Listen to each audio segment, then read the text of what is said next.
Hey, what's up, everybody? We are live. What is going on? Yes, as you pile in, come on in. Come on in. What's up, everybody? It's your boy MM2K. I'm here with Cold Blood. Cold Blood, how you feeling today, man? Long night, huh? Astro Jody.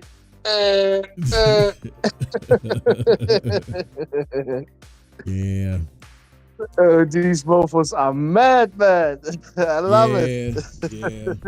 They are, man. It's like, yep. And I kind of feel stupid too, because I tried to give them the benefit of the doubt and say, oh, that new hardware might be coming out. Wrong. Like, they are toast. They are toast, man. It's hard being an xbot these days. But what's up, everybody? Thank you for joining us. Hit that like button, hit that subscribe button, and rock those bells if you haven't already. Also, it's not too late to try to help us hit our member goals. You can hit join and then check out the daily member content. We try to get something out there, even if we're live or not. We get something out there every day for you guys. Navanzor says we're here.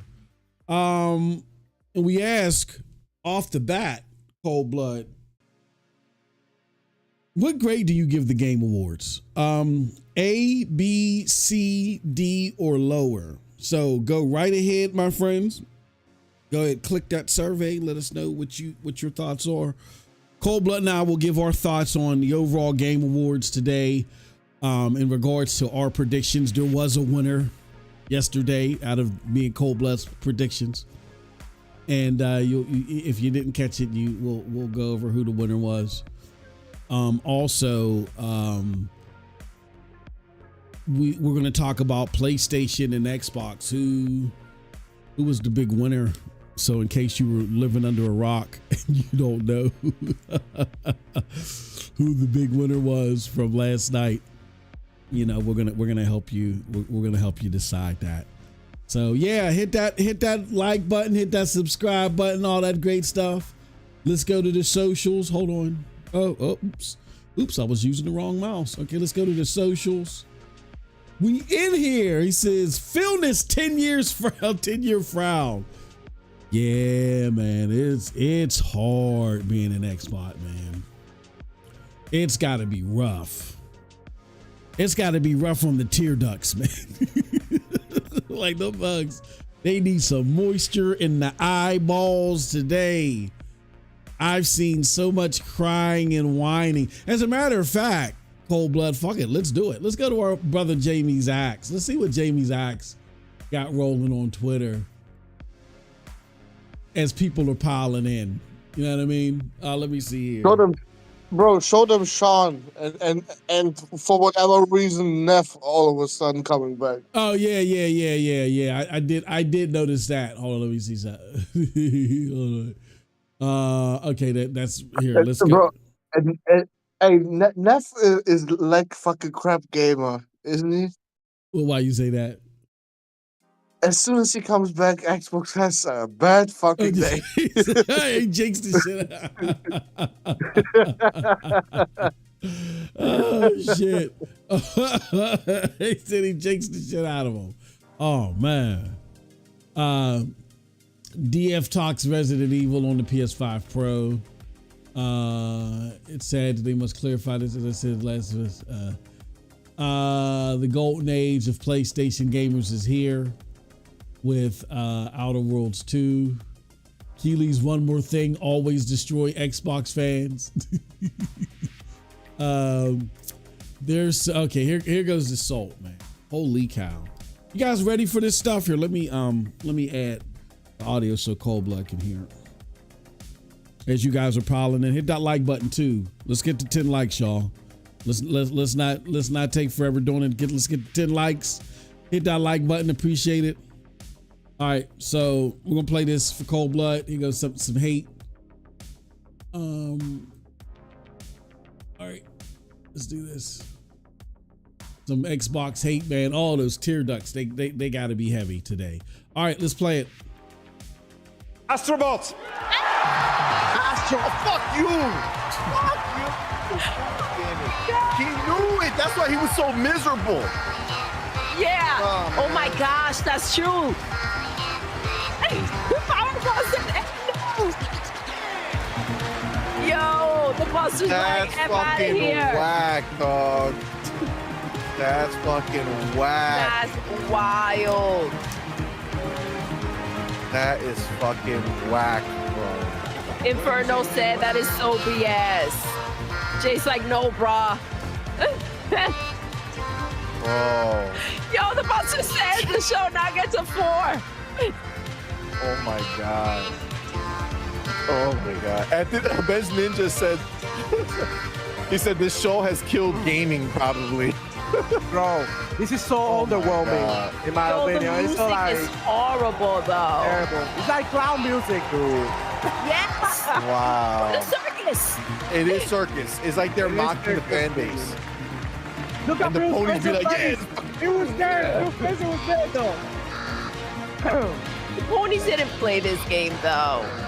At least not many of them.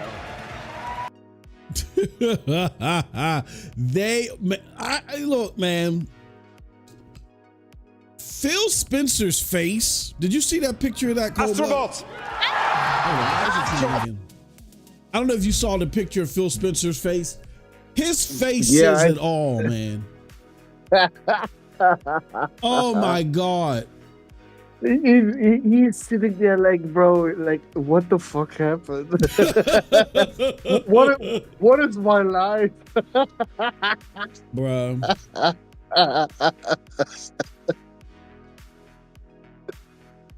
I think it hit him like how fucked they are.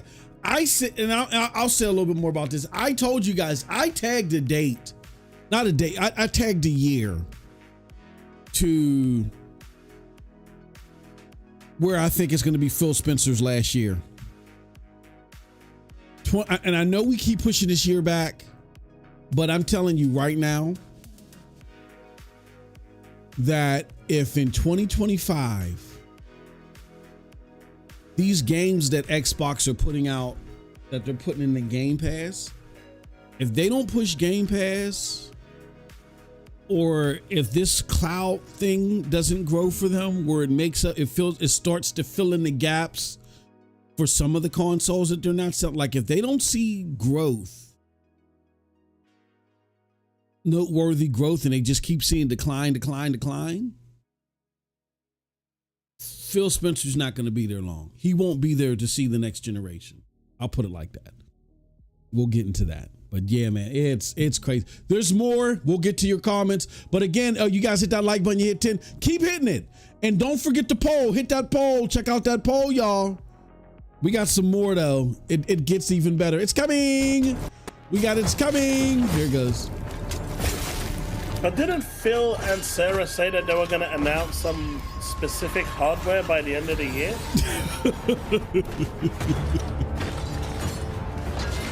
It's coming. All the media went mental about some device that would be announced that would make sense soon because they can't talk about it. I'm getting less human by the minute. It's coming.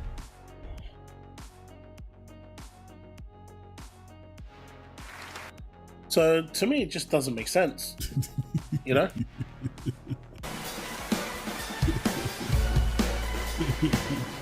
Mate, Xbox didn't appear at all. At the end of the day, they didn't turn up. And they should have. It's no new hardware, bitches. It's coming. All right. So there goes that one. Wait. What do you mean? They announced plenty of new hardware. A TV, a phone, a tablet. Bento box. What is he talking about? How do you think they didn't announce actually our games in there? You know? Yeah. There goes the one with Phil Spencer's face. Oh, I love this. There it goes. There goes Mark Cerny.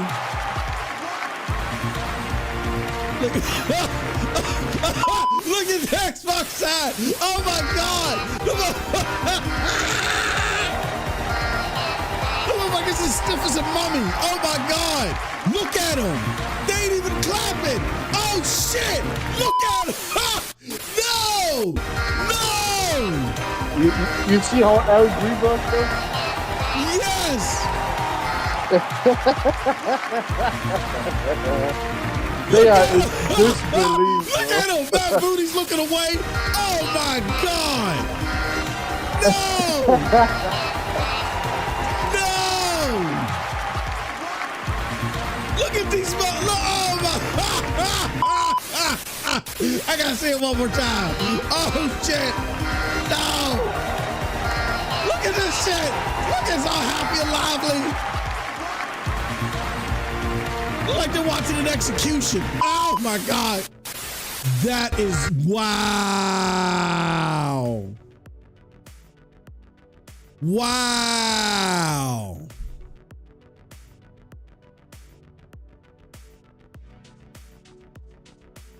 Wow.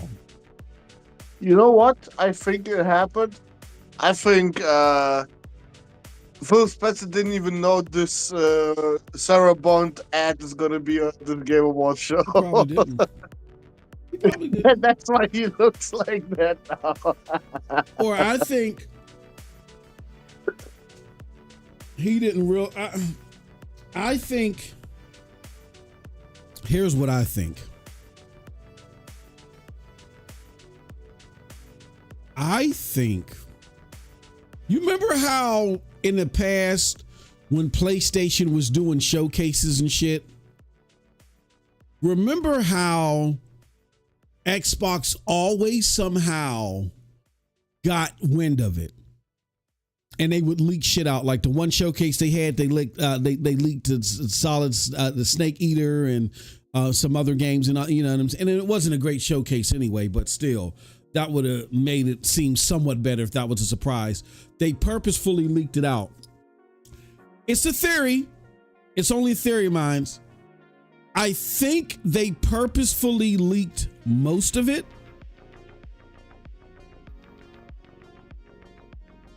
Because you know how Jazz is, he'll run with it or whatever. And that's why I think Jazz had that smiley face when they said this. I hope Naughty Dog is going to be there. I don't think Jazz knew that Intergalactic was going to be shown. I think Jazz knew, and we can look that up. I think Jazz thought, like how me and you thought at first, that they were just going to show Naughty Dog, Last of Us 2 remake for PC. Let me look. Very easy. We could tell. I think we can get a good idea. I could be wrong about that. He could have known and just been straight up and saying, all right, I don't think he knew. And I think when they showed Intergalactic, that was a punch in the gut, because Phil was probably thinking, yeah, we don't have to do anything. We don't. We're all right. Not PlayStation's going to look bad too. And they come out with Intergalactic, which is getting a lot of buzz, and they fucking win Game of the Year. He's sick to his stomach. All right, so here goes Jazz on Twitter. Let's see here. He did do a live blog. This is he says, if you can't watch it, we have a live blog here for all announcements and more. So I wonder what his live blog looked like. Or did he remove it?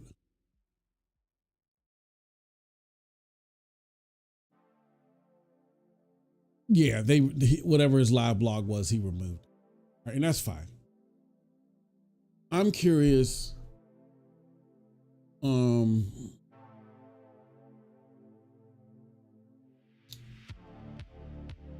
Here, let's try to go to him. Pretty good, I'd say. This is my final PC multiplat predictions, expectations rundown for the Game Awards. Let's see here. All right, here goes his predictions. From what I'm hearing, there will be indeed a couple of blockbusters. Let's see what he says about Naughty Dog. I expect at this event, Microsoft's third-party publishing partners will do a lot of heavy lifting.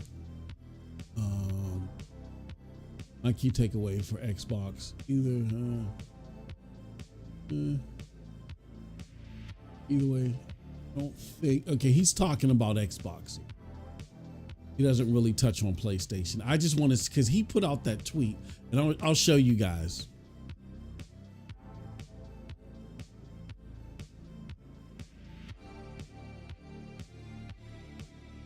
Plans, Capcom, Helldivers 2.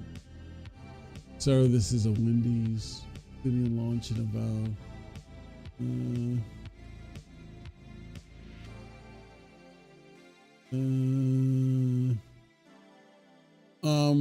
okay.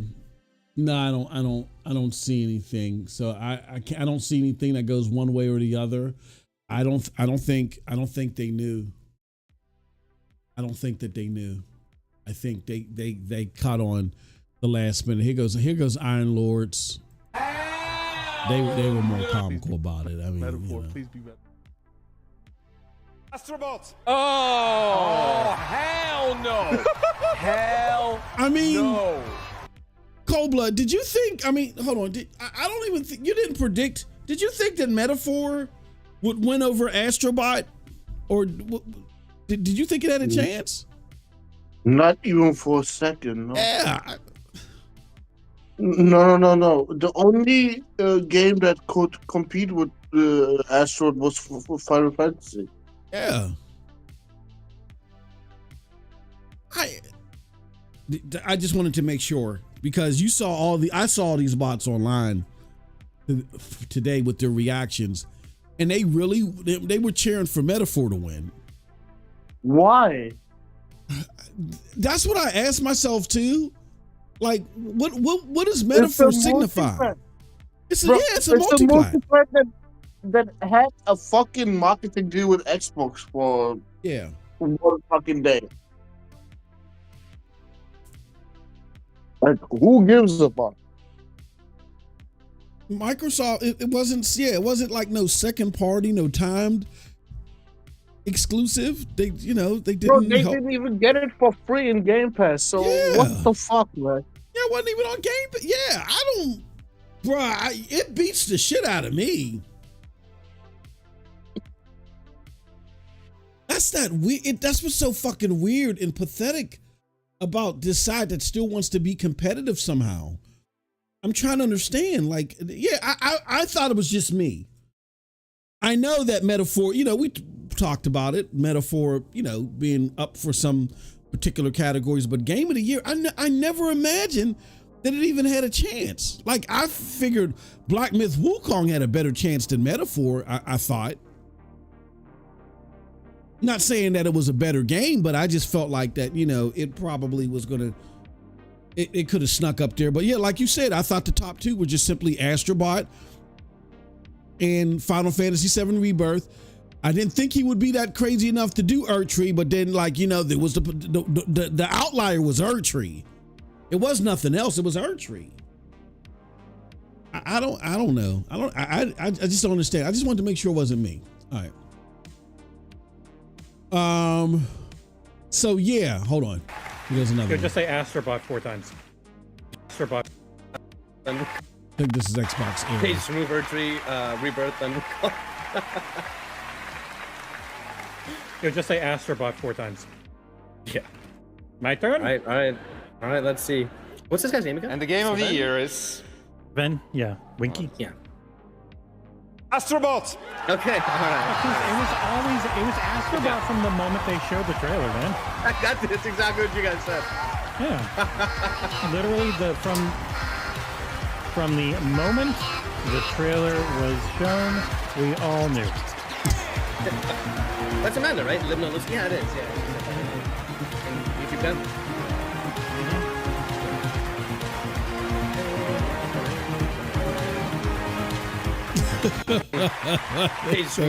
Why are they so salty, man? They are salty beyond belief. It is so crazy, man. Just to see this salt. I don't get it, but yeah, that's where we're at, folks. They are extremely mad. And they wanted Astrobot to lose and to fail. I don't know why. Shout out to everybody in the chat. Let's go to the chat real quick and then we're gonna get directly into everything. We got everybody in here. Sup, brothers? Hey boys, says PlayStation. Sweeten, what's good? What's good, guys? Said Old Man Gaming Guru. Happy Sony wins again. Astrobot the GOAT. All I know is I seen like 8 ads of this is an Xbox. Laugh out loud. I hit the like button. I'm a member, damn it. Ice Cream Gaming says, hey, PlayStation 5 Sweden. Hi, MM2K. Good to see you there. The picture of Spencer and his clown crew is going everywhere. Bruh. That picture is better than when Colt, remember when Colt was looking at his phone? Because he had thought he had got some big time information about Xbox and he had, he had that expression on his face. That's going to be the new meme through all of 2025 is feeling his goons the way that they looked. Twitter's on fire. Haha. It was a decent show. Yeah. Sean, I'm there. Well, I'll talk a little bit more about that. I'm there. But I think bigger than the show is what it says about PlayStation going into 2025 and what it says about Xbox going into 2025. I think those are the bigger stories. It was okay, but the best part was Sabi won and Phil. Yeah, PlayStation Sweden. That's where I'm at. I'm like, it's okay. You know what I'm saying? I had my complaints. I know, I'm pretty sure Cold Blood will talk about his issues too. There was a lot of people that, I won't say a lot. There's some of you guys that looked at what we had to say and you guys were upset that we were complaining about some things. And I'll just say, I don't know what else to do, but we don't know what else to do but be us. And I'm not saying everybody here was doing that or even the majority of you guys. I think some people were expecting us to say, oh, this was great and start filling on nutsacks all over our keyboards because Sony looked a certain way. We're consumers here. Now, we may not agree exactly on everything, but we're going to give you our honest takes because we're consumers. We don't, we're not fighting a battle here. The only battle that we're fighting is for good games. That's the only battle that we're fighting. So yeah, I mean, it's funny. We'll laugh at the shit. Like, yeah, because there was clearly one side was a winner and the other side was a loser. Holy fuck. As far as when you talk about Xbox versus PlayStation, but I think more important than some fans laughing at the other side, like, what does it mean for us as consumers? You know what I'm saying? So PlayStation Sweden, I'm there. It was like, okay, you know what I mean? But yeah, those bot tiers, man, holy shit. Grindhouse drove Phil last night. $100 billion and nothing happens. Wow. The face of defeat. Man Overboard says Phil ain't going nowhere. He is part of their plan to get from manufacturing consoles. It's not about just the consoles, Man Overboard. I say that because Phil has not represented success. Tell me where Phil has been successful.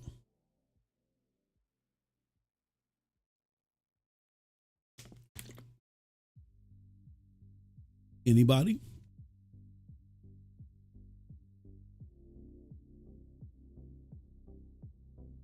Has he been successful in pushing more consoles than his predecessors?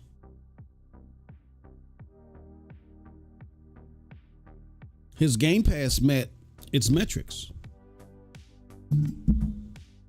I mean, I'll give you a hint. Satya Nadella had to remove Game Pass metrics from his compensation.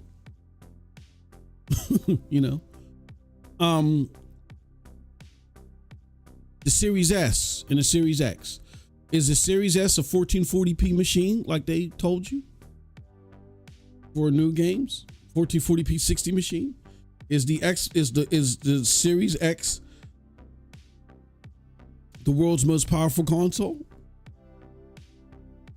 I mean, it's not because of the Pro, but even bigger than that, you can't even call it a clear winner against the base PlayStation 5. Like, PlayStation really didn't even need a Pro. You can't even call it, you could say it's not, you can't even call it a winner over the base PlayStation 5.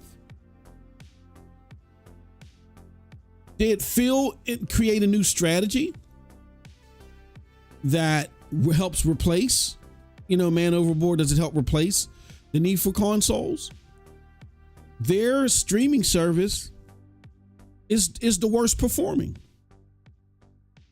Yeah, it might be the best performant on because of latency, but that's because where they make up in latency, they're deficient in visual performance, because their cloud technology isn't good on how it's created. So in order to get the lowest latency, they have to have piss poor visuals to not strain the codec.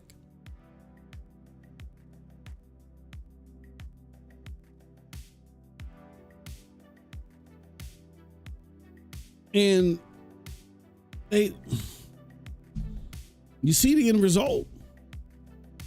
And the thing is, they apparently cannot increase the visuals because they don't have a way to increase the visuals and keep a steady latency or keep a fathomable latency.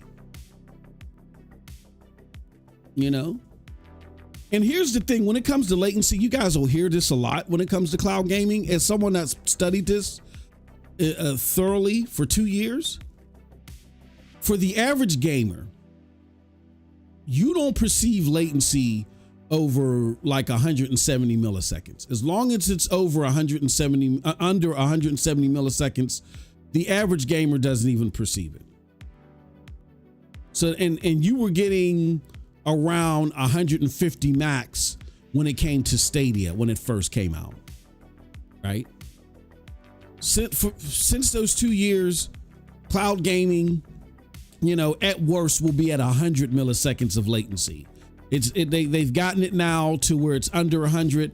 And then when you talk about GeForce Now Ultimate, who's the best at latency, you're talking around 40 milliseconds of latency. Not 40 seconds, holy cow. 40 milliseconds of latency. That is, in some instances on the NVIDIA GeForce Now, you get lower latency on a keyboard. I mean, not a keyboard, on a controller. You get lower latency than you can in some instances, even on a console. That's how advanced their technology is. So when you think about that, you got to say to yourself, okay, if the average gamer doesn't recognize over 170 milliseconds of latency, and now these cloud gaming platforms are like under 100, and you got NVIDIA GeForce Now Ultimate doing what it's doing, how bad is Microsoft's technology if they can't increase the visuals while maintaining under 170 milliseconds of latency? How bad can it be? It must be really bad.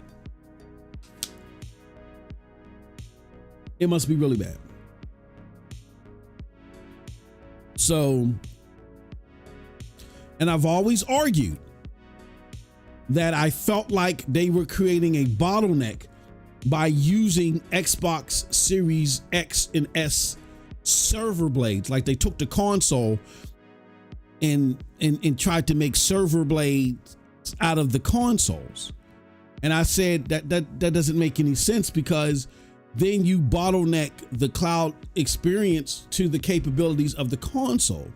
You don't, nobody does that. And that's why I think it's been easier for all these other people to make upgrades, significant upgrades that the average gamer can look at and say, oh, okay, I can play that, not just fiddle with it while I'm laying in the bed. I can play that.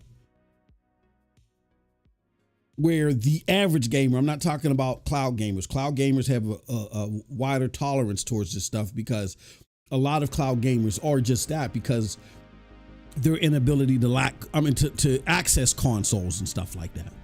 So they'll have a little bit more favoritism towards the latency or whatever, or the lack thereof of visual performance that Xbox has.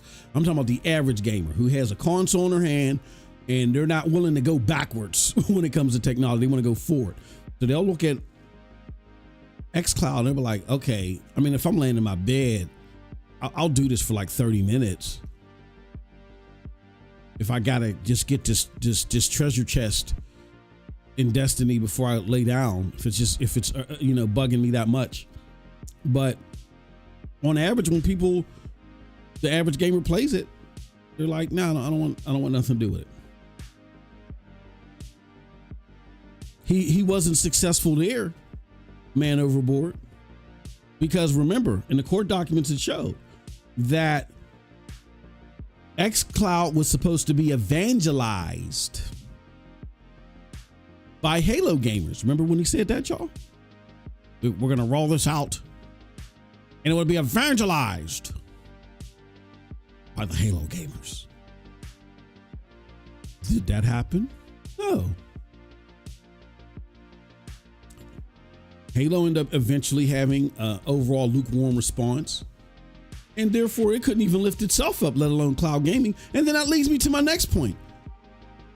What is Xbox's flagship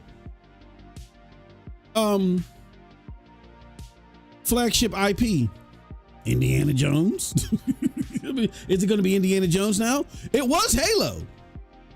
Remember Cold Blood? At some point, people were told, oh, if Halo doesn't, if they don't get Halo right at launch, it's over for Xbox. They have no identity. Then it switched from Halo to the Falconer and shit, and then it was everything but understood. Then it was then it was Starfield. Yeah, they've surpassed, Halo, and now it's Starfield. Starfield doesn't do what it needs to do. It just has that momentary burst of sales in its launch period, and it fizzled away. The game that's supposed to be a massive 10-year game like Skyrim. Yeah, right. Right? What is the flagship IP? So now not only do you not sell consoles, but now you don't even have a flagship IP anymore. They do more. What's that? Call of Duty. I get. Okay, Call of Duty's their flagship IP that's everywhere. It's the flagship IP that sells most on PlayStation.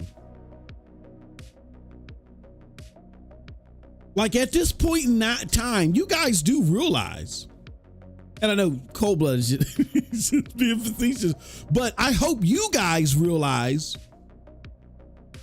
that Call of Duty, it's the proof is in the pudding. Call of Duty would fail if it wasn't for PlayStation. It would fail.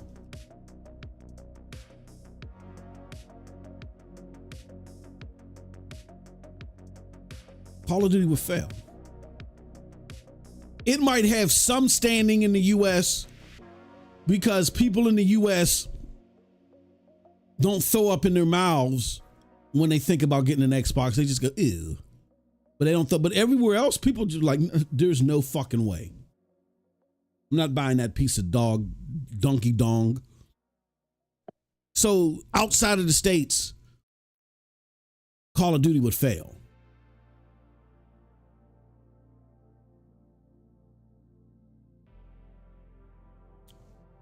There is no flag. There's no flag. You've lost everything under Phil Spencer.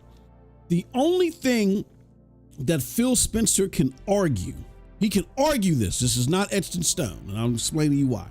Only thing Phil Spencer can argue is we're making more money with Xbox than we ever have.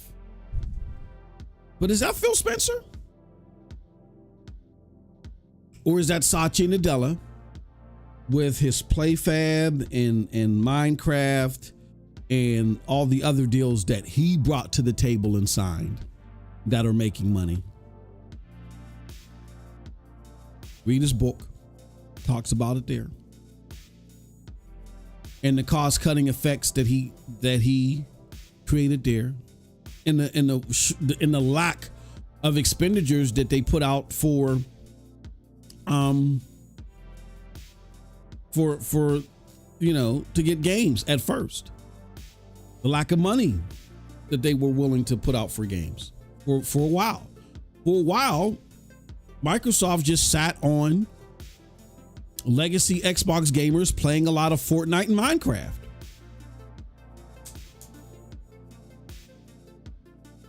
That's where they made the money. They weren't investing into big AAA properties. They weren't sitting there trying to take risks to find the next great IP. They just sat on that money and it built up and they got out of the red. That was Satya. If Phil had his way, he would have continued to search for IP, but it would have been bad IP and they would still be losing money. Or they would have lost money during that period. Because essentially they're losing money now. You got ABK. Two things. Even if they have ABK, they're making more revenue with ABK, but don't forget about how much they paid for ABK. Why do y'all keep forgetting that? If you guys open a restaurant and it costs you $2 million to start the restaurant, and then you're only bringing in $50,000 a year, are you making $50,000 or are you in the whole sum? Because you still got $2 million to make up, right? You still got an expenditure. Guys keep forgetting about the $100 billion price tag over all these studios that they bought. So yes, they're pulling in more revenue, but you guys can't forget about these expenditures, for one. And for two, when it comes to ABK, there are figures out there that show that ABK is not bringing in the money that they thought it was going to bring in. Microsoft had projections of how much ABK would bring in once they bought them, and up until we didn't get this quarter's numbers. Now that they might be in the black again after Call of Duty, thanks to PlayStation, but before Call of Duty released, ABK had underperformed to the tune of around $1.9 billion.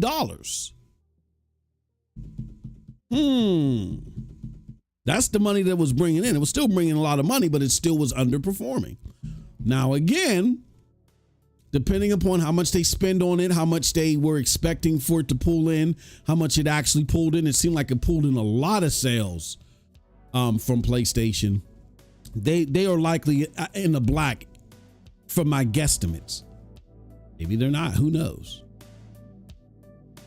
So again, from every avenue, Phil has definitively done worse than his predecessors. The only avenue that he can speak highly of is the fact that they're not in the red anymore. But they're not in the red because Satya Nadella simply wasn't making the investments. He wasn't making the investments. It wasn't Phil, he allowed Phil to make the investments and the investments blossom. They weren't making investments. Then all of a sudden, Satya Nadella said, let's start writing some checks, let's buy some studios. And now, up until this latest Call of Duty, it looks like they were back in the red again. Console sales dipped, Game Pass had flatlined, all that stuff. So, yeah, he didn't succeed anywhere. All right. Okay, let's get into the Game Awards overall. Here, let's do this, and then we'll get more on. We'll drink some more bot tears in a little bit. Let's do this though. How about the TGAs overall? So here are the winners from last night. Here are all the Game Awards 2024 winners. Astrobot took home the Game of the Year prize. And then we had Astrobot was Game of the Year winner. Best game direction was Astrobot. Best ongoing game was Helldivers 2. And then if you guys don't know, they got a new faction and they released new content last night. And as I could see, let's see if it's still like this. As I could see last night, I had saw something real quick before I officially retired. They had shot back up to 130,000, but it's probably back down now. Yeah, it is, because I don't see them up here. On Steam, they were back up to 130,000. Helldivers 2. Oh no. Okay, so they're back up to 120,000. Oh wow. Okay, here it goes. Then they're up there. I must have just missed them. So look at that. Helldivers 2, Cold Blood, is back in effect. 120,000 concurrent players. How come I can't see it?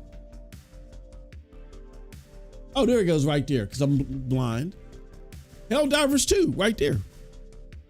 So as far as games are concerned, it's 1, 2, 3, 4, 5, 6, 7, 8. It's 8th on Steam as far as concurrent players.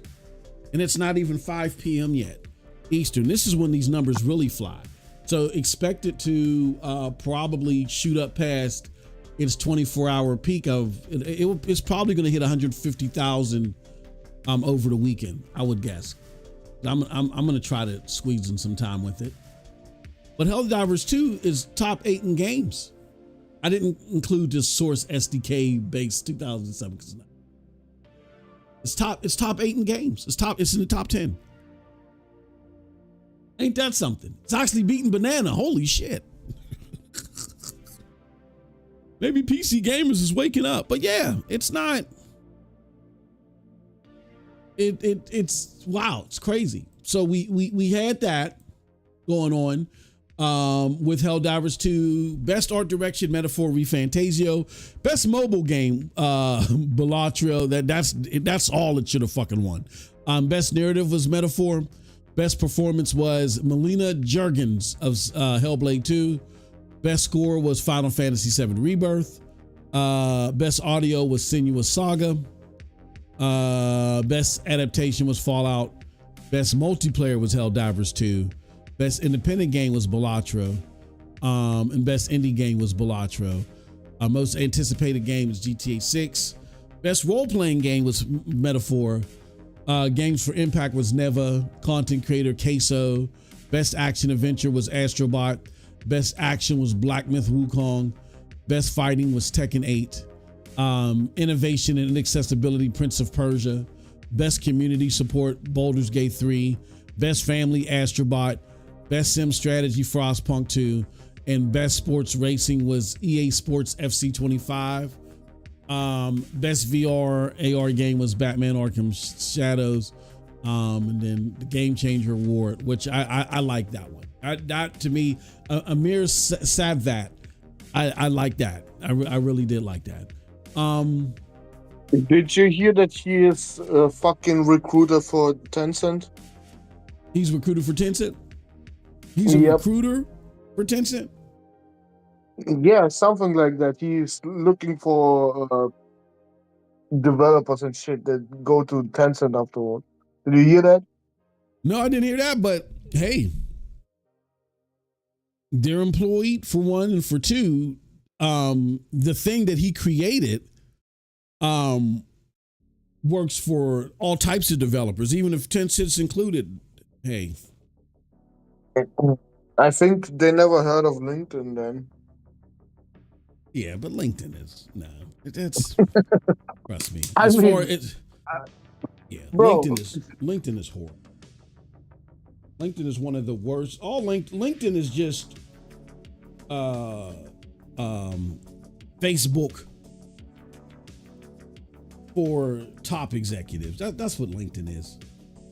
Isn't it funny, something different? Isn't it funny that they're talking about all these layoffs and how bad it is and stuff, yeah? And Phil Spencer is sitting right there, yeah? In the front. The fucking X-Men. And I think they looked right at him. Did you see where Sven was looking when he said that? I think Sven was looking right at him. Bro, No wonder they had a bad night. Yeah, Sven was looking right at him when he did that. That could be why he looked like he had a whole bunch of X-lax. Sven looked right at him. Like, look, man. You know what? All right, we're gonna switch this up. I feel like beating the shit out, kicking Xbox in the balls. We're gonna switch this up a little bit. So let's talk Xbox. Fuck it, let's just get this out of the way. Fuck Xbox, man. Fuck them. Like, here's my thing, and people think that I'm trying to grift on Xbox, or that we're trying to grift on them, to keep some console war stuff. A matter of fact, get your fucking definitions in order. The console war has nothing to do with people. The console war has everything to do with the platform holders. When the term console war was created, it meant where the platforms were doing against each other. People always try to co-op words and turn it into something else. You guys are talking about fanboying. So we're not trying to console war. We don't fanboy. We get called out for saying that we don't like anything. You know what I'm saying? So that's not what we do. My thing, Cold Blood just doesn't think that Microsoft puts out a good product. My thing with Microsoft, by experience, is Microsoft is a shady fucking company. But Xbox, under Phil Spencer, they lie, they put their gamers in a perpetual state of wait, and they just keep kicking the can down. And every time they promise something, it never lands the way it's supposed to. The world's most powerful console. Series S is 1440p 60. We're now going to release games at quality. Stop it. Stop it. We now can release games at quality. That was supposed to happen this year. You put out Indiana Jones. Great story. Great cinematography. That gameplay quality, but whatever, I digress. You fucking had Stalker in a peculiar situation where they came out too early. Matter of fact, let's see where Stalker 2 is at right now. I mean, for the sake of the developers, that okay, so there's 36,000 in there right now. Let's see what the estimates are as far as what they sold. See if we can get any estimates, charts. Owner estimations are around 2.72 million. So, for a studio like that's good for them. That's good. I wish the game would have launched better, but I feel like Microsoft just said, no, we need this to come out at this time. Fuck you. You guys didn't constantly get games at quality. Like, everything that they promise is a lie. And now we're at the point now to where, which I don't know why they wouldn't announce it at the Game Awards unless they got something coming, which this would be the most convoluted rollout that I've ever seen in my life. Where is this hardware at that is supposed to be, you know what I'm saying, the biggest hardware innovation, and they're going to talk to us at the end of in December about it? What happened to that? You guys do realize that, when did that We as Xbox ad come out? Let me see something. Bro, I think they're just crying now that Google didn't allow them to do this fucking App Store. Mm-hmm. Yep. That's why you don't hear about their next step. Because to have this vision that fucking Sarah Bond has, I think she needs this shit.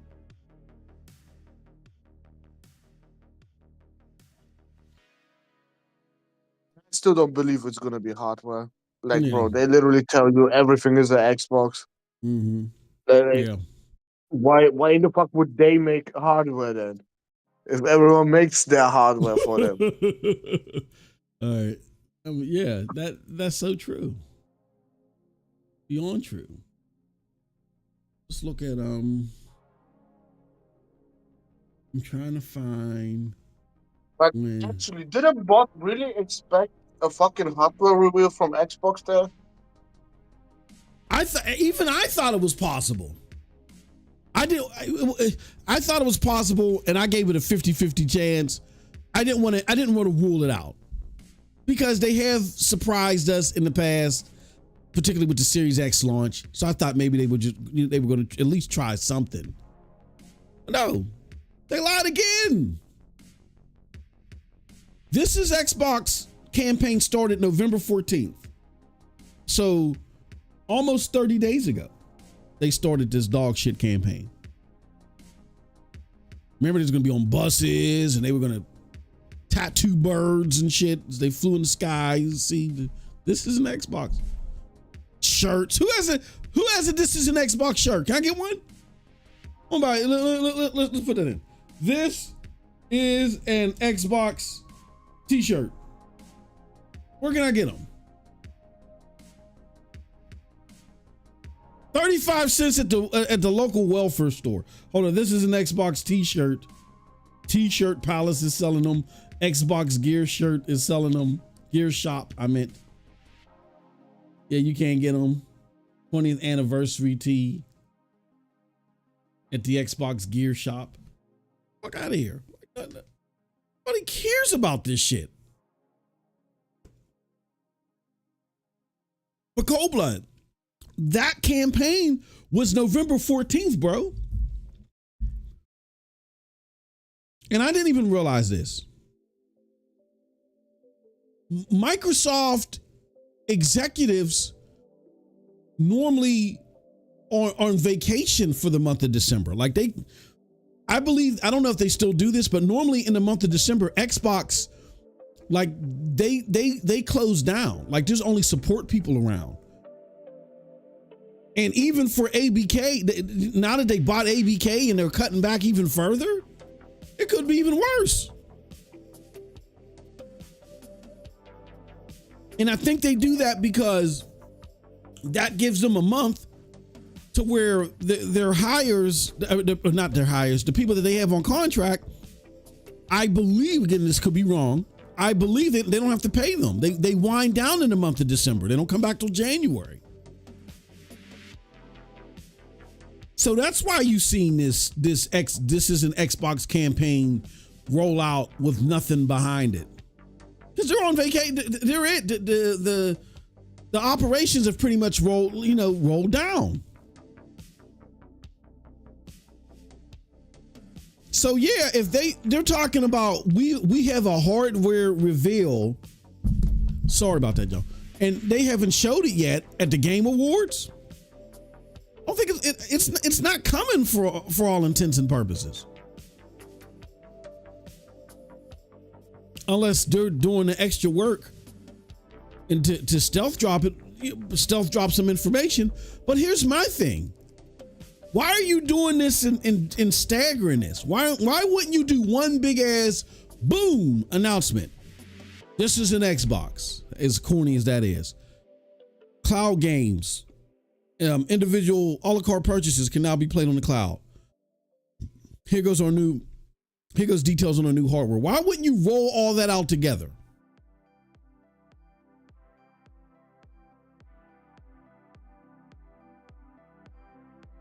Doesn't make any sense.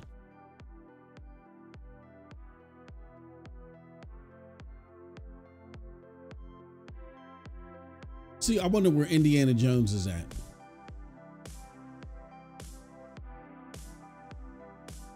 Indiana Jones in the Great Circle. Player count? What'd you say? The player count or what? Yeah, the player count, yeah. 11K. That's no. No, you're being too 8. generous, yeah. 8. Well, close.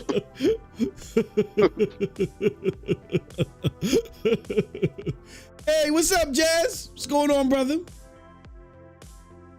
Oh, the actual Jazz is here? Yeah, no, not Jazz Gordon. No, Jazz Grindhouse. No, Jazz. no. That's the fake Jazz. No, Yeah, I'm talking about real Jazz. no, Jazz. No, the Grindhouse Jazz is in there. What's going on, brother? I'm sitting there running my mouth. Jazz says, let me see. What did Jazz say? Jazz says, he said she was talking about the grifter Xbox. The only hardware reveal was Phil. It's in Phil's puss face when Astrobot won. Bro, I got to go back to that. And that's why I say, man, like people think I'm being hard or just trying to be an asshole. No, man, fuck Xbox, man. I'm tired of this shit, man. Maybe it's just me. Maybe I need more fiber in my diet. I'm just tired of this shit. Like all they fucking do is lie, bro. And I'm not just trying to use the Twitter slogan. Like that's all they do is lie. Where is this new Xbox hardware that they promised y'all at the beginning of the year? And why do y'all keep letting them lie to y'all? Why?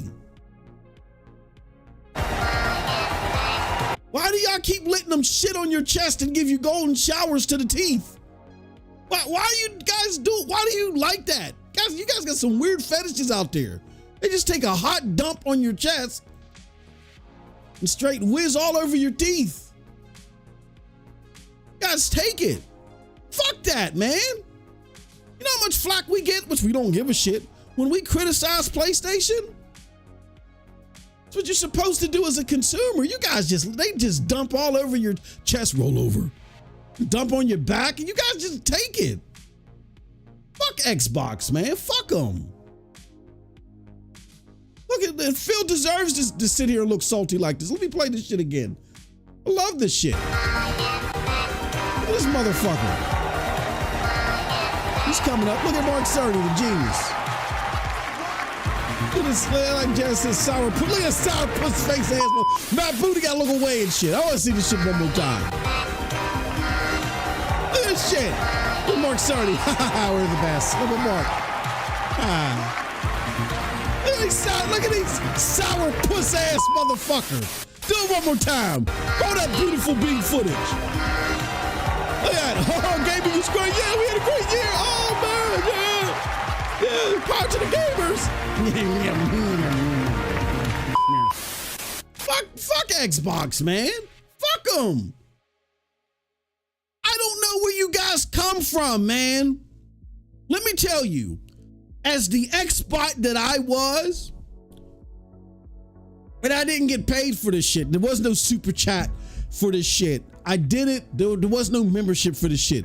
We did this because we thought we were the foot soldiers for the hardcore gaming revolution.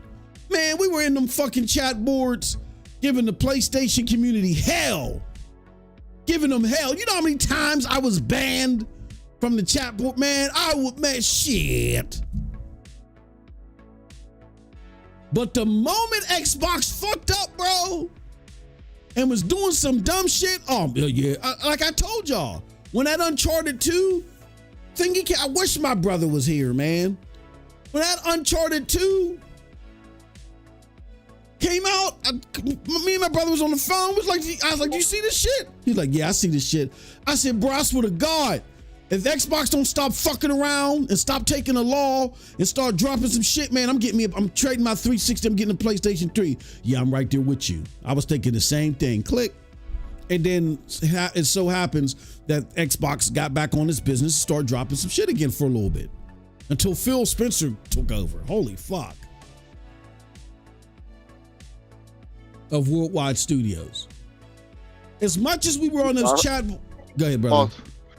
Geek asks you how you have the energy to hate on Xbox every day. Cause man, I can't stand these fucking liars, bro. Like I'm mad at PlayStation over incompetency. And I'm not saying that they don't lie too, but it's more or less like it's Hiroki it's Herman Holtz being wet behind the ears, as Cold Blood says. He was hyper shot up to that selection, up to that, that situation. And he's learning as he goes. And that's not atypical of PlayStation. And you see it in games like Concord, you know, and stuff like that. But I'm agitated at Hiroki Totoki. He said something stupid the other day. PC doesn't threaten us. If you motherfuckers go day and date on PC, it sure the fuck does. Tell that to Cold Blood and Porter Rock. And trust me, they're not the only two. They're just maybe the most two recognizable that you know. There's a bunch. If the PlayStation goes day and date on PC, why not?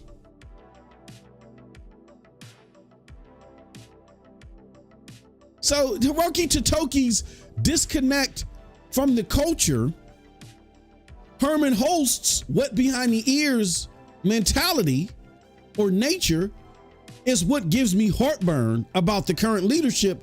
But thank goodness, number one, PlayStation has built a standard of quality, and they've been working on that standard for so long. They've had blips in the radar, but they're all about quality. That even if the leadership is problematic, the talent of the developers can stand in the gap. Secondly, Jack Tritton talked to this. Look for the old Jack Tritton, hip hop gamer interviewer. Hip hop gamers like glazing Jack. He's like, man, hey man, if Sony ever asked you to come back, would you come back, man? And Jack is like, nope. He's like, why not? And he said, look, Sony doesn't idolize individual accomplishment. And he said, this is where the point I'm at now. I want to, you know, there's some things I want to do. PlayStation don't give a fuck. When you go to PlayStation, you're a cog in a greater wheel, meaning your purpose and your purpose only is PlayStation. I don't give a fuck if you scrub hungry Labradors when you go home. I don't give a fuck if you give out turkeys for Thanksgiving, free turkeys for Thanksgiving. I don't give a fuck what you do. All you matter to us is how you contribute to PlayStation. And once we feel like you can't contribute anymore, bye-bye. And he's like, he said particularly, I don't want to go back to that. There's some things individually that I want to do. They're not aligned with what PlayStation is about. So I'm going to go do what I want to do, and PlayStation will continue to be PlayStation and thrive. So yeah, I can criticize PlayStation Geek for when they fuck up, but I'm comfortable that there are remedies, you know, as long as they don't go too far. Xbox isn't about simply incompetence, because when Xbox was just about incompetence, I don't know if Will Sinks is in the chat. Me and Will Sinks were sitting there having power meetings on this channel. How can Xbox do better? Featuring Will Sinks of Xbox Uncut.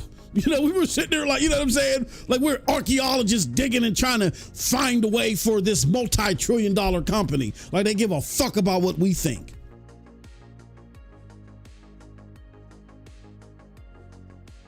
Then it just got to the point that I realized it's not about just incompetence.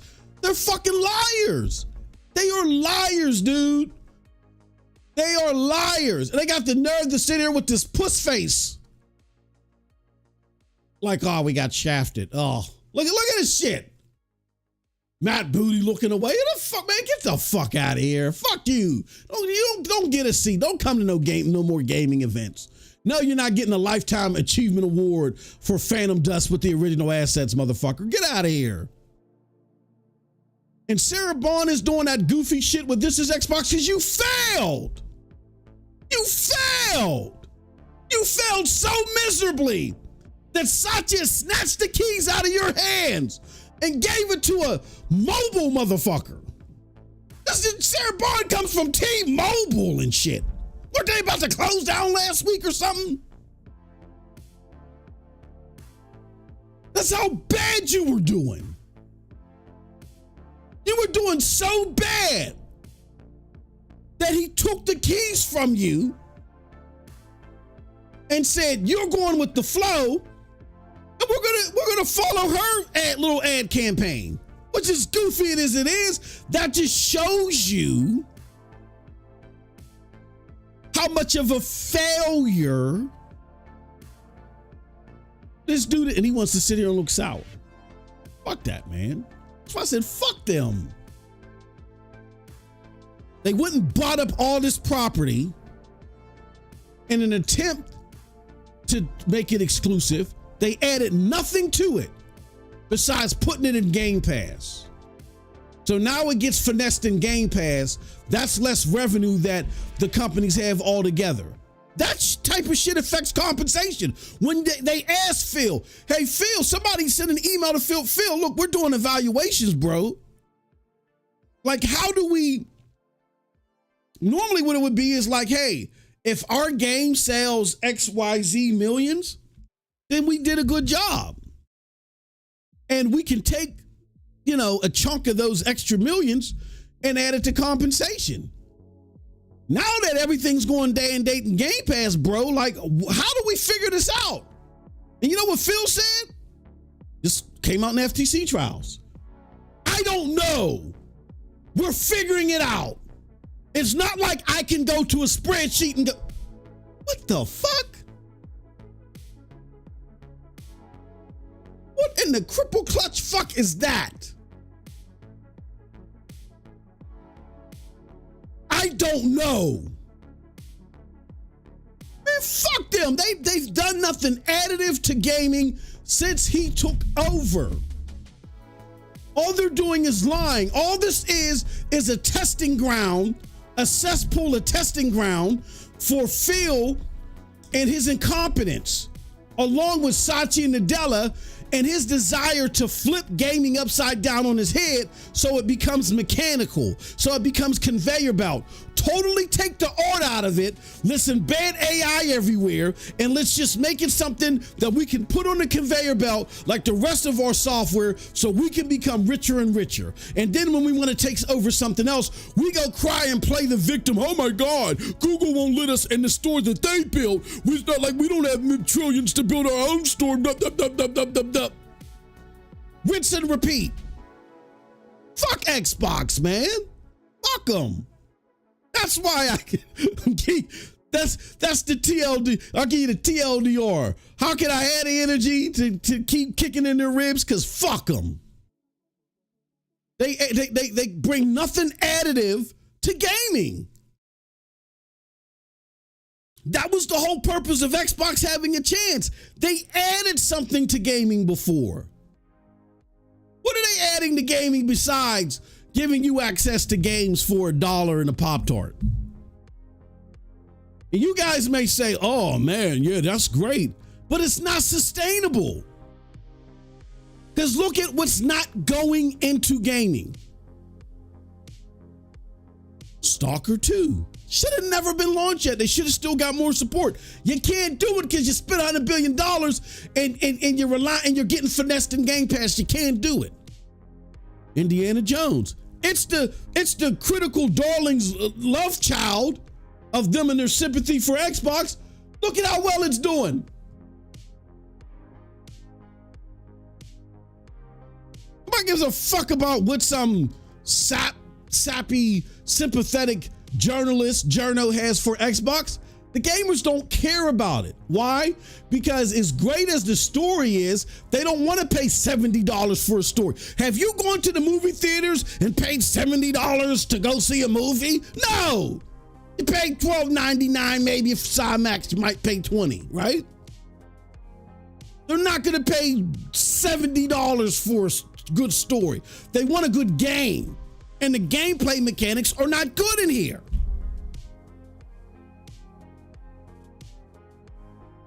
So gamers are like, yeah, fuck it. I'll go to something else. They even went back to Helldivers 2. Like, come on, man. They went back to Helldivers 2. What are we talking about here? Fuck Xbox. They were the big losers of last night, and I would have never thought that Xbox would have lost as much as they did.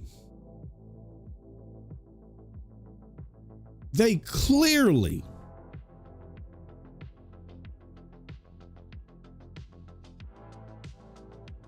were not prepared and didn't understand. And I get it. I can understand because me and Cold Blood, regardless of how we feel about the Naughty Dog trailer which, oh, I'll talk about that when we get to the PlayStation side. I thought the most important thing for PlayStation was to show we're not utter doo-doo heads. We get it. We better not come to this fucking Game Awards with just a remaster going to PC. We need to start showing shit. I think it's good. It's a step in the right direction. It's a habit that they hopefully keep moving towards going into 2025. I don't think anybody expects them to do that. Like, even when I heard, here, let me show you guys something. Well, let's do this. I know I'm all over the place. I keep grabbing the wrong mouse. Let's see here. I do want to show you guys this. So these were our predictions for the awards. Cold Blood beat me by a point. Beat me. That motherfucker. No, he beat me by 2 points. I'm lying. And then here's some of the predictions that I had. I wanted to ask Cold Blood the chances of so, but we were so wrapped into the show, I didn't get a chance to. I thought Naughty Dog showing a new IP, I thought there was a 30% chance. I thought PlayStation having multiple AAA shown was a 20% chance. That didn't happen. GTA 6 shown with gameplay. I actually thought the GTA was going to be there. I put a 40% chance next to that. Well, I didn't think it was going to be there. I only gave it a 40% chance, but that was like my second highest possibility. That didn't happen. Big new Leviathan AAA IP, like a big new game that we were like, oh shit, this is a new IP and this is awesome. No, we didn't get that. Xbox first party AAA, we didn't get that. But the thing that I thought what would happen, the most likely thing to happen out of all of these, was Xbox would show you some new hardware. They would at least do that, and they didn't do that. Xbox are liars, man. They're fucking liars. And this is a testing ground. They're literally taking your money to just try to find something that works. Not provide you with quality content and then sustain that quality narrative and then do R&D along with it. That's what normal companies do. No, not Xbox. Xbox wants to send you its experiments as the main product and lie to you about it. Yeah, we're gonna do this and we're gonna do that and we're gonna do this, and then by the time you get a semblance of what it was, it's nothing what they promise you. But it's coming. We can't wait to show you this. That they keep you in a perpetual state of wait. They kind of do it with Game Pass, whereas you think certain games are coming out, you don't went and sign up for Game Pass. Here they get pushed back a few months, so they keep you in Xbox is a perpetual state of wait, and they never deliver. Fuck them. That's what I gotta say. Fuck them. Somebody has said a long time ago, Xbox never added anything to gaming. I don't agree with that. But under this regime, they're not doing anything good for gaming. That's why Sven sat up there on the stage. Geoff Keighley sat up there on that stage. And in my opinion, they looked, well, probably not Jeff, but Sven looked directly at Phil, in my opinion, and talked about fucking layoffs. Like, you fucking monsters. They're monsters to gaming. They've done nothing additive except try to be a competitor to PlayStation and somewhat keep them on their heels. They've done nothing additive to gaming under this. There's nothing that they've added to gaming where you're like, oh, I'm so glad that's there, because Microsoft was fully responsible for that. Nothing this generation. Oh, hold on, Moss. Hold on, Cold Blood. Did you guys forget Quick Resume? Get the fuck out of here, man. What are we doing here? All right. Yeah, but shout out to Jazz, man.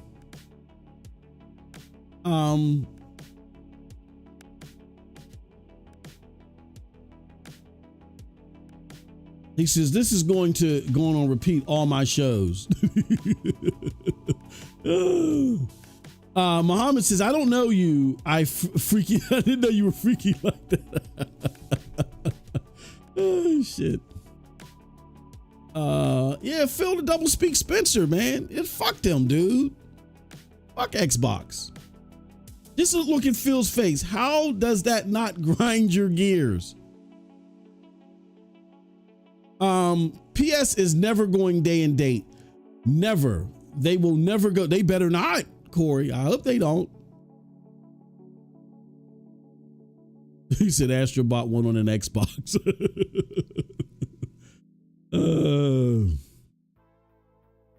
Phil stepped up to Microsoft Gaming so he can click and stop making Xbox hardware. I don't think I think he wanted to go to the cloud, and I think he wanted to be void of hardware. I do believe that. But I feel like that Phil did want to have exclusives, and he wanted to beat Sony. And he didn't know how. He did not know how. He says, if you can see and you are a gamer, no way you cannot tell it's janky as F. The first for over 75% AI developed game. What is he talking about? Indiana Jones?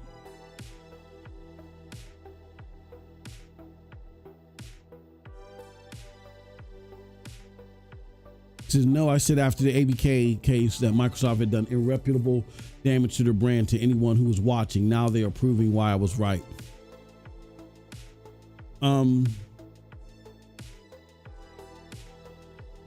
Why did anyone think Xbox would show hardware? I'm going to tell you why, Old Man Gaming.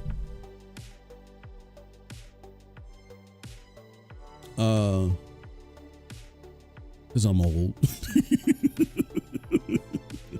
Because I'm old. I'm old, and it behooves me that these motherfuckers would lie, man. They would lie so much. Like, the year's not over. There are a few weeks left, and I could be proven wrong. And if I'm proven wrong, I'll take it back. I will take it back. But they have over 10 years, 11 years history of just lying their asses off. And taking your money doing it, man. Bruh.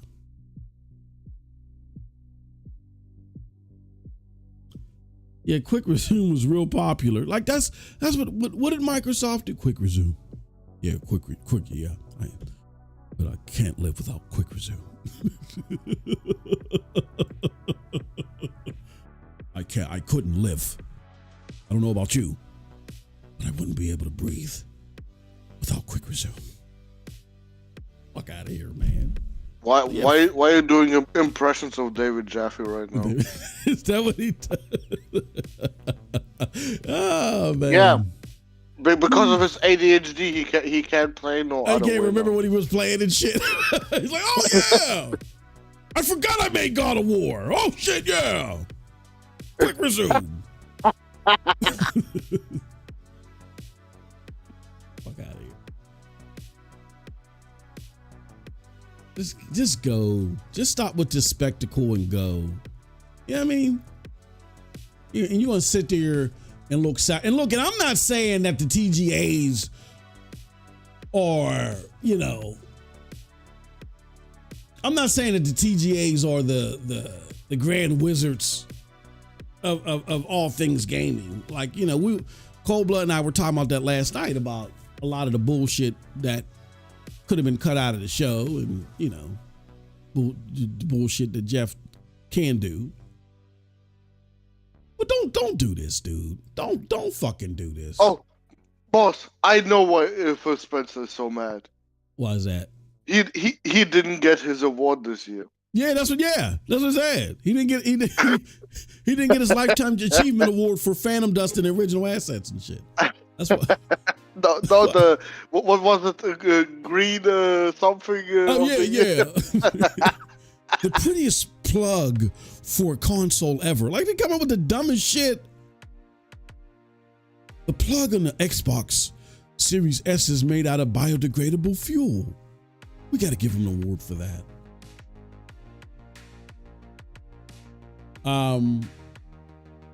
Yeah, but look at this shit, bro. Like, come on, man. That is just, that's so, like,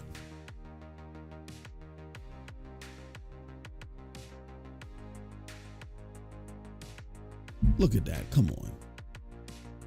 Like, why are y'all even there, man?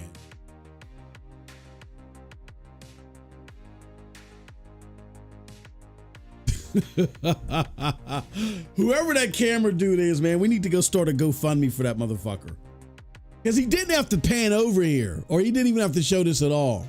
I mean, I know what's the name pans over here a little bit more, but the fact that he made sure that he got Phil Spencer in the capture. Look at everybody. You can't, you know, you can't say, you can't have a smile on your face. Look at them. Look at them.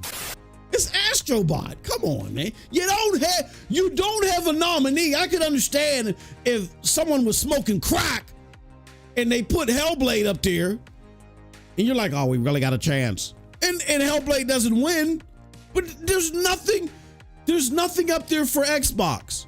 And Metaphor ReFantasio is not yours, dumbass. This is what I'm saying. When people were like, they didn't understand how we were able to predict here on this channel that this is Xbox was all Sarah Bond. Remember when we were saying that, y'all? And y'all were like, nah, then the whole report came out via Tom Warren that, yeah, somebody had leaked to him that this was Sarah's thing, that she's basing her whole reputation on this. In their eyes, right? We were able to see that because we understand the dynamics of what's going on even behind the scenes there.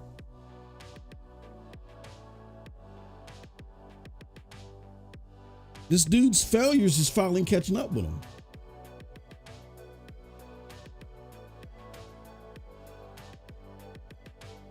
It's crazy. All right. So yeah, that was the shit fest of Xbox. They had nothing to show. They didn't even come out with it. I even tried to give them the benefit of the doubt, y'all. Y'all think I'm a hater.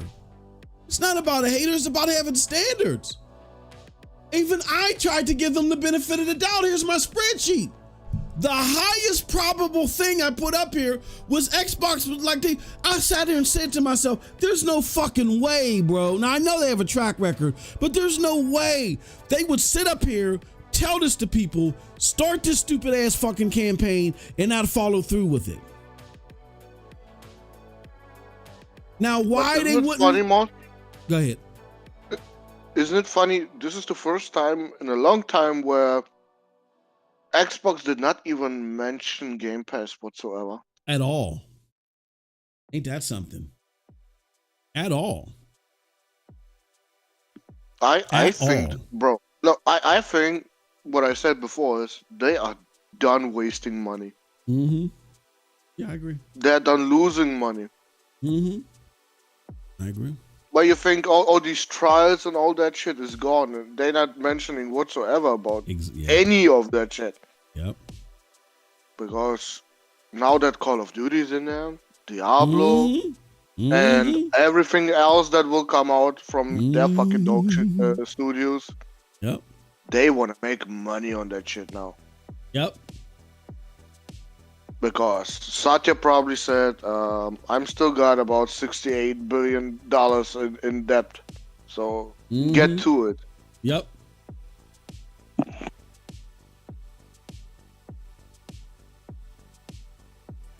They made two. Look, here's what you guys got to understand here. And this is not games don't just, you don't go, somebody doesn't go razzle dazzle and the game appears out of the sky with no money behind it. Like, recognize this, y'all. Xbox spent what, $8 billion to get Bethesda. Xbox then spent $75 billion to get ABK. They spent, it's estimated, a total of $100 billion since they've been acquiring companies under Satya. $100 billion. Do you understand that that's the most that has been spent in absorption business deals everywhere? Like the $75 billion that they paid for ABK was the most spent to absorb a company anywhere, not just gaming, anywhere. There's some countries where their gross domestic product isn't even a third of that. These motherfuckers spent $75 billion for ABK. And it was the biggest business deal for anything, anywhere. Shout out to Juice for the gifted. And he gift ones to Aaron Walsh. Shout out to you, Juice. Aaron Walsh gets to hear all my crazy yelling and all crazy shit in the members. Check out all that great members content.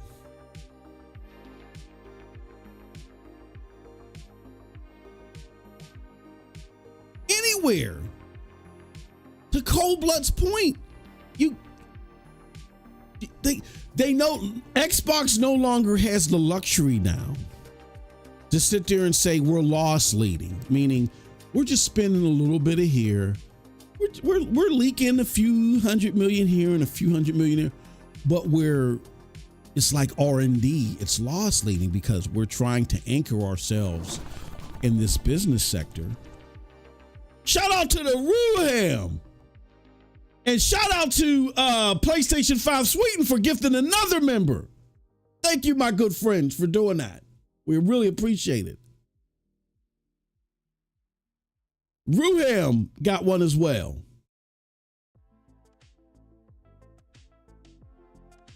But it's like people don't realize that when you make that much of an investment, our money has to come back. Because Xbox doesn't just get to sit there and say, oh, we're loss leading. Yeah, we may have lost a driblet here and a driblet there. Yeah, our console sales are going down, but you know what I'm saying? Don't worry, we're loss leading, because here's what you got to understand. It's Xbox and a little bit of money that they were draining when it came to Microsoft as a whole. This is what you guys got to understand.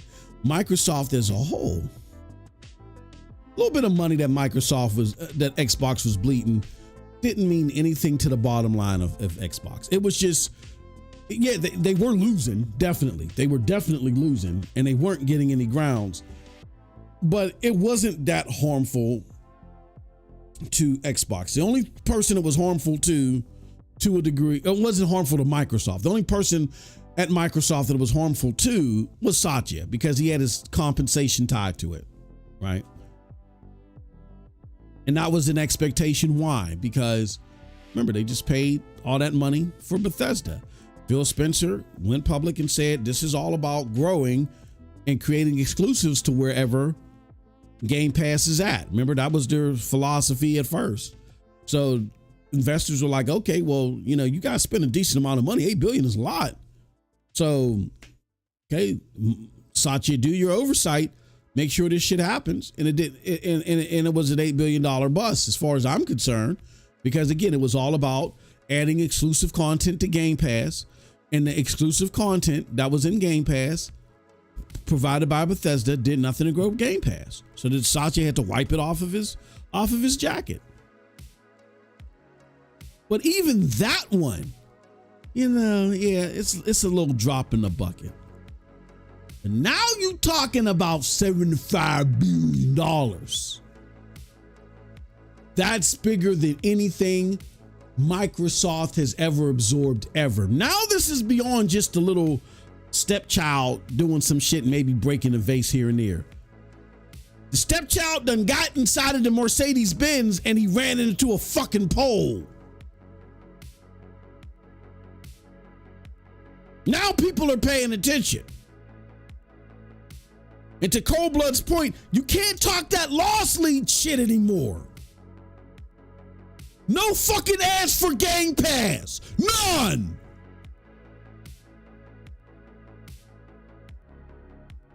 Yeah, MM, y'all just hating. Y'all just some ponies. Y'all hating.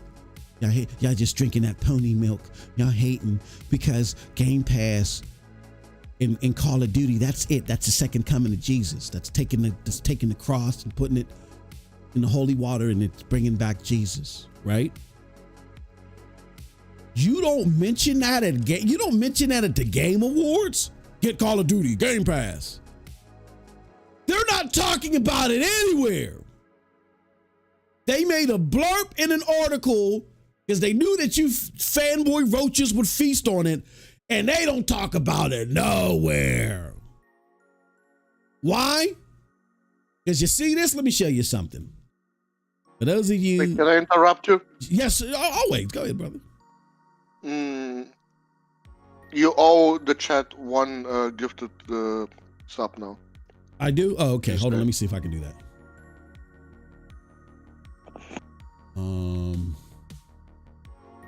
Age. I sure do. I owe you guys a gifted. Hold on. I think I got, let me go to the main show. YouTube, if somebody from YouTube is around, or someone can, YouTube, let me go to the main show. Why can't I do this in the fucking studio? To me, that's stupid. Show support for MM2K Gaming News, membership gifting.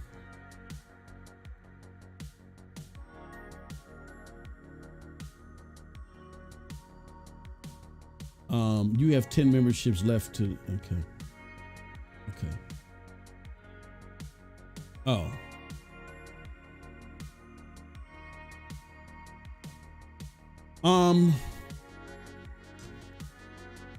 Gift. No, they're not gonna let me. Terms apply.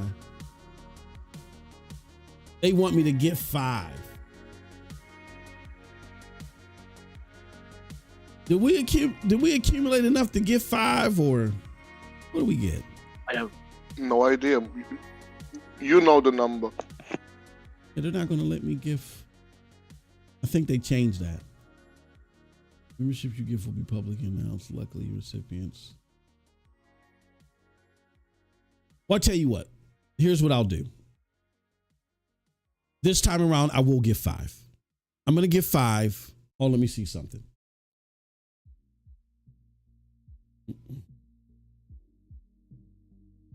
Let me look and see.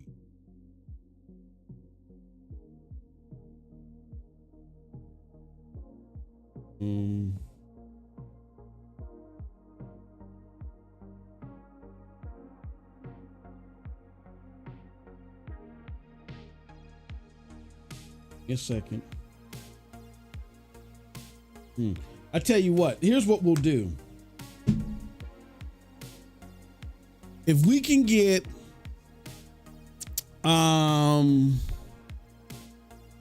if we can get 3 more, I'll give 5. Let's do that. If we can get 3 more, I'll definitely give 5.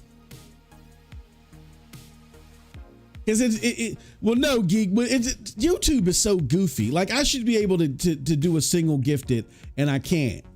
The most I can do is I can do them in bunches of 5s now, and I don't know why they took away the single gifted. If you guys give 3, because we were doing 1 for every 5, but fuck it, I'll do 5 for 8. That's way more. You know what I'm saying? Because normally, you know, if I'm gifting 5, it's supposed to be 25. But I will do 5 for 8. So if we get 3 more gifted subs, I'll do a 5.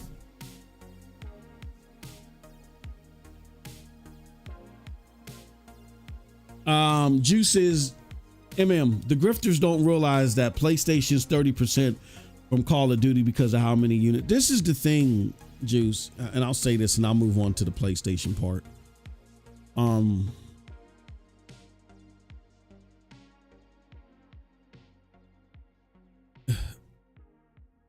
Here's why Xbox fanboys don't understand how they're losing. They think all this money that Microsoft is dumping here and there is sowing the seeds for something great. It's not. In order for you to be successful in gaming, there's two things that you have to do. There's either one or two ways that things you got to do. You either got to sell a bunch of games, and or you have to have a great marketplace. So easily next to Tencent, Xbox is the biggest publisher in the world now, next to Tencent, right? When it comes to AAA games, they're the biggest publisher in the world. Why aren't they number two? Why aren't they number two? Why? Because PlayStation has a better marketplace. What do we mean by that? PlayStation is better at selling games than Xbox is to selling their own games. PlayStation is better at being a store that houses and sells a variety of games versus Xbox is selling their games in general. Now, people get it twisted and they put the carriage before the horse. They look at sales of Astrobot, they look at sales of Stellar Blade, they'll look at sales of this one, sales of that one, and they'll say, okay, that's not 50 million sales, so it failed, right? Like, the goal for PlayStation is to sell a lot of exclusives. That's not the goal for PlayStation. That is not the numero uno goal. So when you guys hear Broomstick talk about, yeah, Helldivers is coming, call me a boob all you want, Helldivers, he doesn't get it because he thinks that PlayStation is primarily trying to sell their exclusives. That's how it makes money. I've had this conversation with a good friend of the channel, Doc Dark, 1,000 times over. And these people that get into this new in the last few years, they don't understand how this works. PlayStation's secret sauce, or PlayStation's main goal, was never the exclusives, the sales of exclusives. That's their secret sauce. But PlayStation's purpose is to bring you to their marketplace and have you buy your games from them versus anybody else. That's always been PlayStation's number one play, is you buying from their marketplace. How do they lure you to their marketplace so you don't go to Steam, you don't go to Nintendo, you don't go to Xbox? You go there for your games more often than you would as a consumer go anywhere else. They use the exclusives to lure you.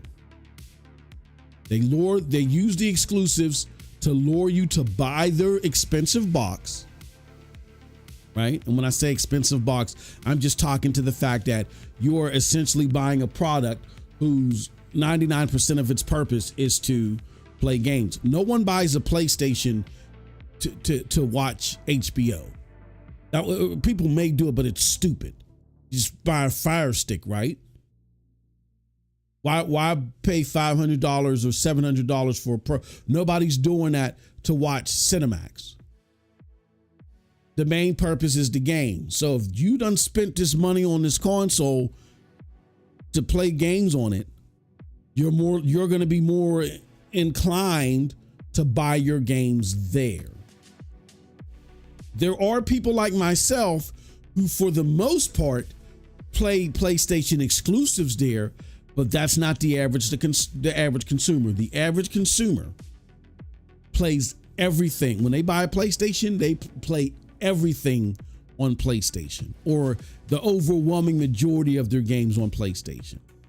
So not only does PlayStation get the exclusive sale, but then they get the sale of all of the Call of Duty games that are purchased there. They get 30% of that. They get 30% of all the Dragon Dogmas. They get 30%. And most of the people that are playing these games, they're playing them on PlayStation. So even though when it comes to Call of Duty, you know, Microsoft is banking $70, Guess how much it cost Microsoft to make that Call of Duty?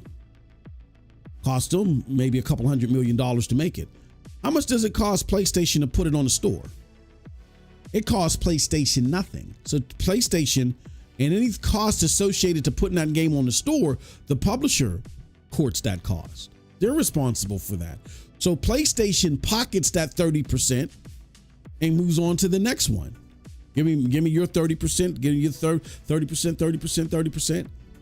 While you get your 70, but you got to use your 70 and you got to cover the cost as well before you pocket anything. You see what I'm saying? The margins of being a store seller are a lot better than the margins of being a game maker. When you're a game maker, you get a bigger chip of the pie because you made the game, but you're also covering the expenses if it's a multi-plat. To put it on the PlayStation Store, if anything, you're paying PlayStation something for server activity or whatever the case may be. You got to pay them. They just take their 30%, they go to the bank. That's why being a marketplace provider brings you in more money than being a game seller. That's why Valve, with all the critically acclaimed, every time Valve drops a game, y'all feeling y'all nutsack. Oh my God. Over your keyboards for them Valve games, right? Oh my God. So why did they stop? Or why did they bring out a game every 99 years? Because they make more money as a storefront than they ever did, despite the popularity of the Half-Life series. Half-Life is the greatest game in the world, I swear to God. You hear that all the time. But they make more money collecting their 30% that they just bank, more so than they do selling the game and covering the cost of development. So now we take that knowledge and we translate it to Xbox. When people say, well, we're getting 70%. Yeah, and you know what's cutting into that 70%? The hundreds of millions of dollars that you had to spend to make the game. With Sony just is collecting their money going around the table, and then they collected all the money from you and they go to the next table and they just take all that and they put it in the bank. You make more money as a storefront than you do publishing games.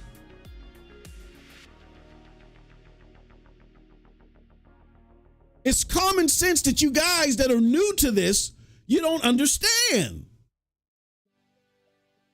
And that's why y'all so hung up on, well, Helldivers got to come to Xbox because, you know what I'm saying, they got to sell the exclusives. The exclusives are a lore.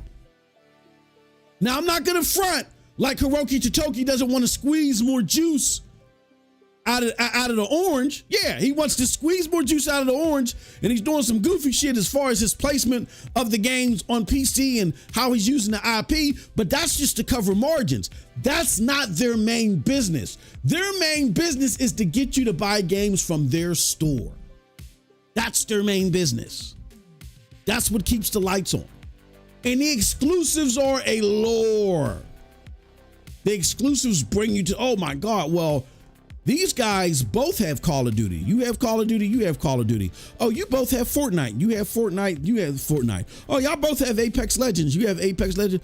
But goddamn, these motherfuckers got God of War. I just saw on the show the Helldivers 2 one. Holy fuck, Final Fantasy VII Rebirth. Holy shit, you guys seem like that you got cooler games to where if I expand past my regulars and I want to try something new, I'm more likely to try it with y'all. Yeah, I'd rather buy my Call of Duty over there. I'm buying a PlayStation. That's it. That's the game in a nutshell. That's it. Checkmate.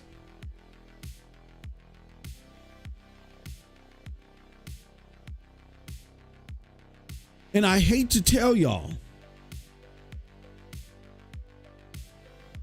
there are not hundreds and millions of people that want to, not right now, not the way that culture is.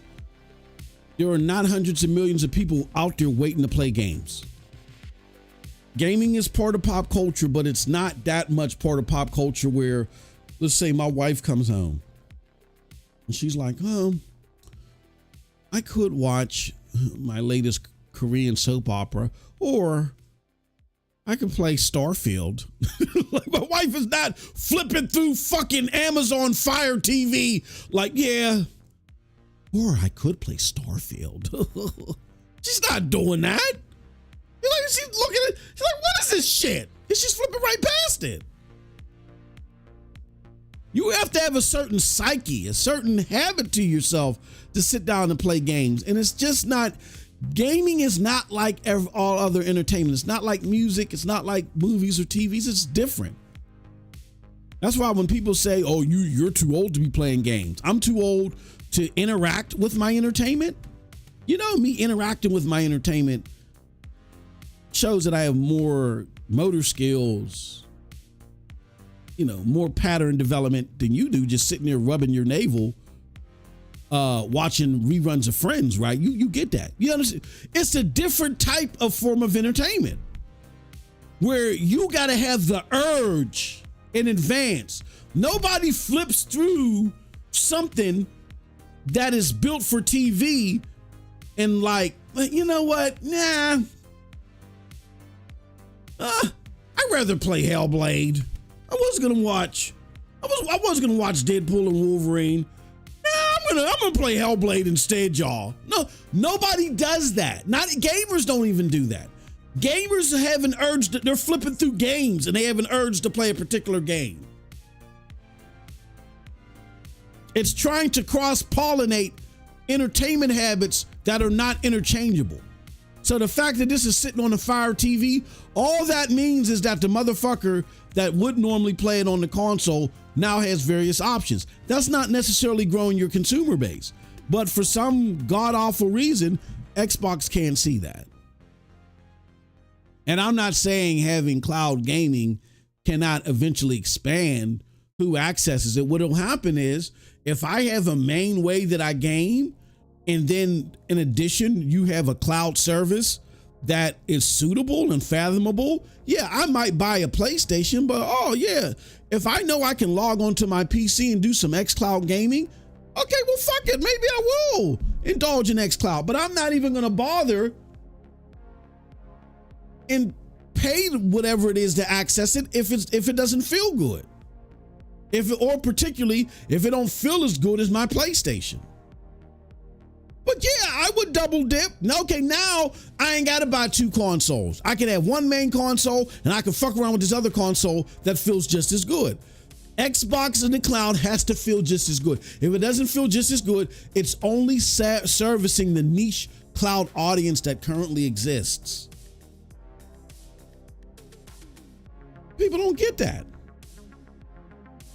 That's the problem. But I have this up here to show you guys. This is what Amy Hood did. She went to this thing called a spreadsheet that you guys see on the screen, and she calculated. She went, okay. If we didn't put Call of Duty in Game Pass and everybody had to buy it, we would have made 20 billion. But being that we put it in Game Pass day and date, we made 15 billion. Now you, on the other end of that, you're thinking, oh, they made 15 billion off of Call of Duty. And I'm just throwing random numbers out there. That's a lot of fucking money. Oh man, yeah, see, Game Pass works. Game Pass ain't cannibalized sales too much. Amy is looking at it like, we lost out on an opportunity. We had a $5 billion leakage. Because at the end of the day, it's all about making money. So y'all get caught up in these MAUs and all this other dumb shit. Like the MAU is the end goal. The end goal is money. The end goal is money. Game Pass doesn't exist as a charity to gamers. Game Pass exists because it's supposed to bring in more money at the end of the day. Subscriptions are supposed to grow to a point to where more money is being brought in. So if they are able to calculate and have expectations on what a la carte sales alone would do, then Game Pass eventually has to bring in more money. They're not going to sit there and say, oh, well, you know, we could have made 20, but we only made 15. That's okay. And you didn't make 5 billion less because you misprojected sales or anything like that, or interaction with it. No, you lost 5 billion because of leakage that you artificially created. You created the leakage by putting it day and date in Game Pass. You could have just simply not done that and got an extra $5 billion in revenue. Yeah. That's the way someone like Amy would look at it. Not the way you guys would look at it. That don't do accounting and stuff like that at an executive level. She does it like that because that's what she gets paid to do. So then they circle back and they come up with a plan and they say, okay, well, we're going to have to change something going into the next fiscal year because we can't keep leaking $5 billion in potential revenue. We just made $100 billion worth of purchases. What if investors start plugging into our numbers and they see that we keep with each game, with each high profile game, we're leaking 5 billion, 2 billion. They're going to have our heads on a platter. We got to do something about this Game Pass. That brings us back to what Coldblood said. Notice how you didn't see advertisements for Game Pass. Now you did see PC Game Pass. You did see PC Game Pass because they feel like PC Game Pass still has growth potential. But that was a quick blur.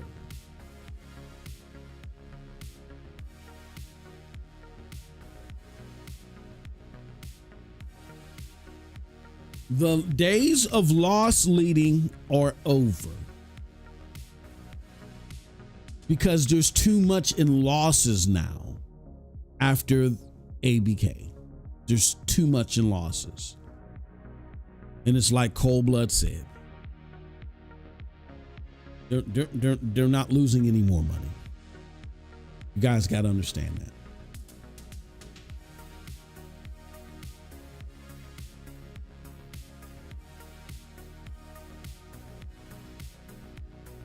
All right. So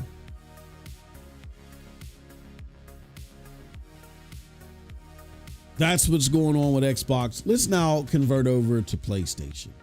All right. So here's my thing about PlayStation when it came to this. I think PlayStation going into this had a lot of questions. I think PlayStation after this still has a lot of questions. But I think PlayStation at least moved in the right direction in showing that new Naughty Dog IP. I get now, a lot of people, like even myself, may say, you know what? I didn't really see a lot there. I didn't see a lot that tantalized me, that got me excited or whatever, besides the fact that Naughty Dog is dropping a new IP. I get that. I get that. But I will, as an example, I will use when I first saw Last of Us 2. When I first saw Last of Us 2, or not Last of Us 2, Last of Us, I looked at it and I said, this is an experiment of them trying to simulate off the success of Walking Dead. This is going to be some cheap Walking Dead thing. They're outside of their britches. Naughty Dog is going into foreign territory. They don't know what they're going to do. This doesn't look appealing to me at all, right? When they first showed it.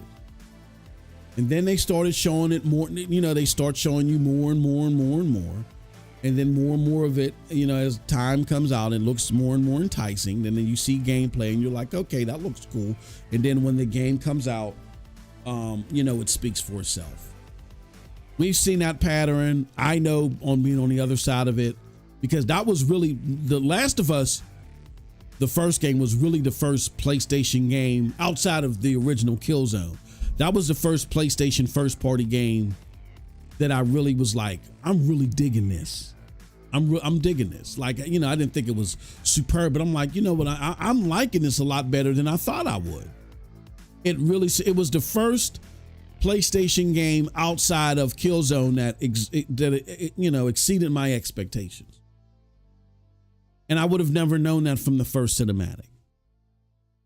So I feel like, and Cold Blood can let you know how he feels. I feel like that you normally don't want to just go, yo, trust me, bro, right? You don't want to fall for it, like, trust me, bro, because we've been there with Cyberpunk. We've been there with Starfield, right? But it's just something about Naughty Dog where if you look at their pattern, for their new IP, that very first glimpse at it, it's like, oh, it's just simply, oh, Naughty Dog is trying something new. And I think as time reveals itself, they start showing gameplay. You start seeing more shit. You'll start seeing the cinematics and the grit and everything that's involved with the game. And then I think it'll all bring itself up. That's the faith that I have in Naughty Dog. So that's why I'm not worried about how much content was shown in this trailer. I ultimately think that this was a needed step in the right direction, because the question going at Sony was, why haven't we seen anything new? And in particular, when we talk about new, where are the new IPs? And this is not like, oh, okay, they showed the new IP, we're done asking. No, this is a pivot in the right direction from their prior habits earlier. We got a lot of great games and great sequels and stuff like that, but it's like, where's the new shit? And now we've seen it, and it's like, okay, and this is being developed by Naughty Dog. All right, now we know we got something in the oven, because there were rumors, but we didn't necessarily know, you know what I mean, what they were working on. So that's my personal take on that trailer. I'll also say this before I turn over to Cold Blood. I think overall that, you know, just as much as I lambasted Xbox for potentially lying again about, we're going to show you something and not showing it, them not doing anything additive for gaming, and them sitting there with that sour ass fucking look on their face. Besides all that, the complete opposite was with PlayStation. PlayStation won the fucking day, bro. Like, they literally won the day. Like, this was PlayStation Day more than anything. I can't even say this was, you know, I mean, I think the show overall was okay. I give it a 7.5 still. It was okay. I was going down to a 7, maybe even lower had it not been for the Naughty Dog trailer. But,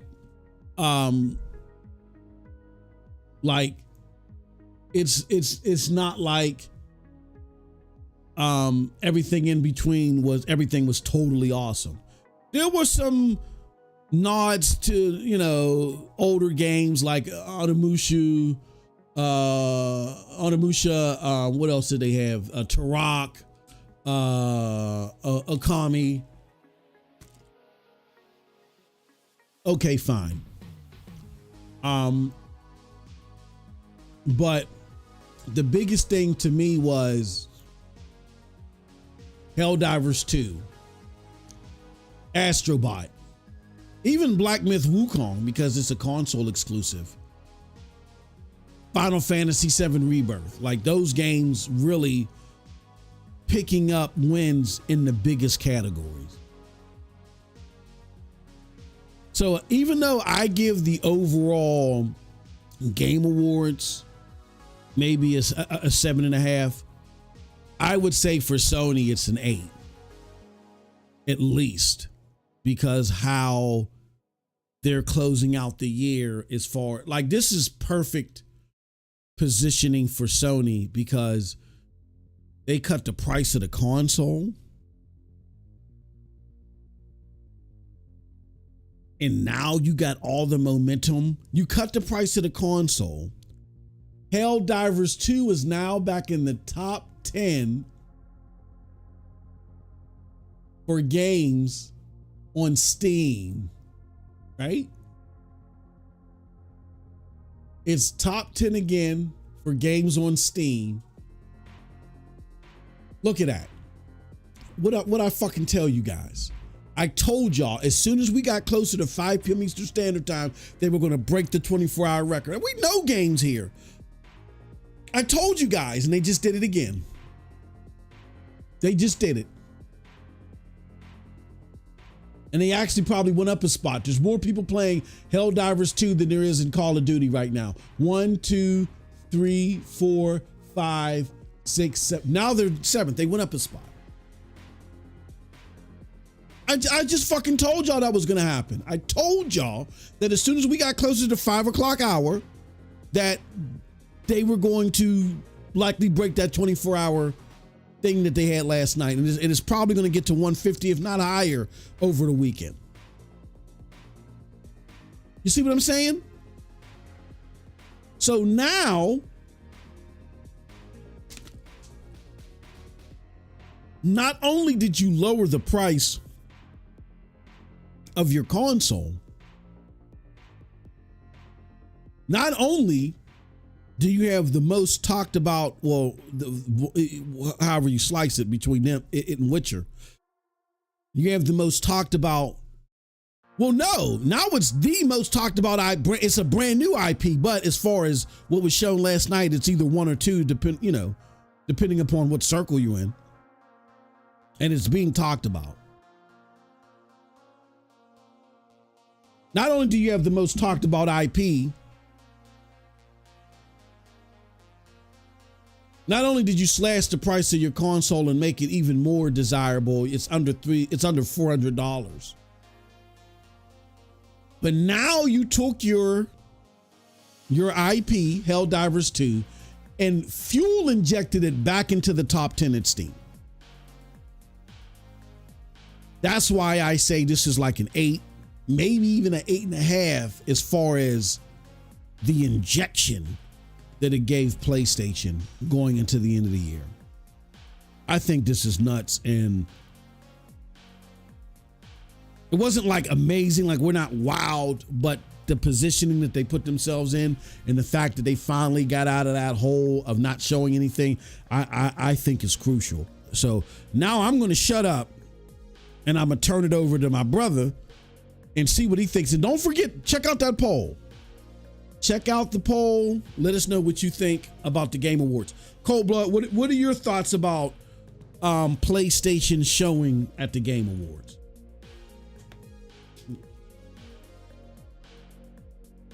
I love the 1-2 combo that they did. they showing that game off, and then immediately after getting the game of the year award. that was a KO to fucking Phil Spencer, bro. He probably wouldn't be even so mad if it was just Astrobot winning Goaty, but I know. Goddamn, he was mad when that trailer was showing, and then right after they got game of the year as well. I love that part. Yeah, bro. About the actual game itself, right now, it's a wait and see. Why do I say that? Because really, what did we see? Besides another trailer of someone in a fucking ship going somewhere, and then for a fucking second, you see her jumping up and fighting some fucking robot or something. I mean, does it excite me right now? Not really.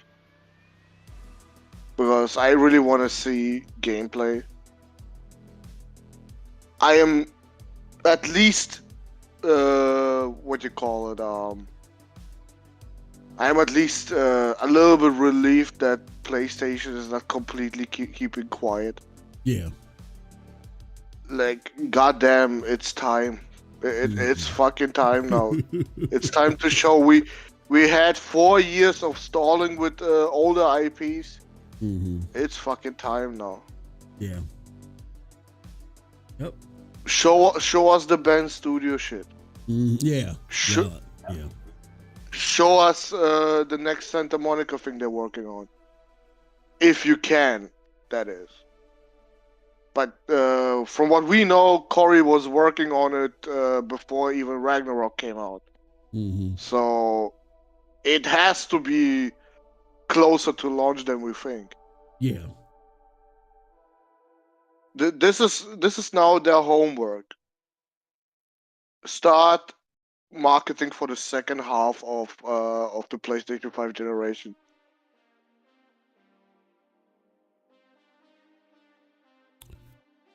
About the game itself.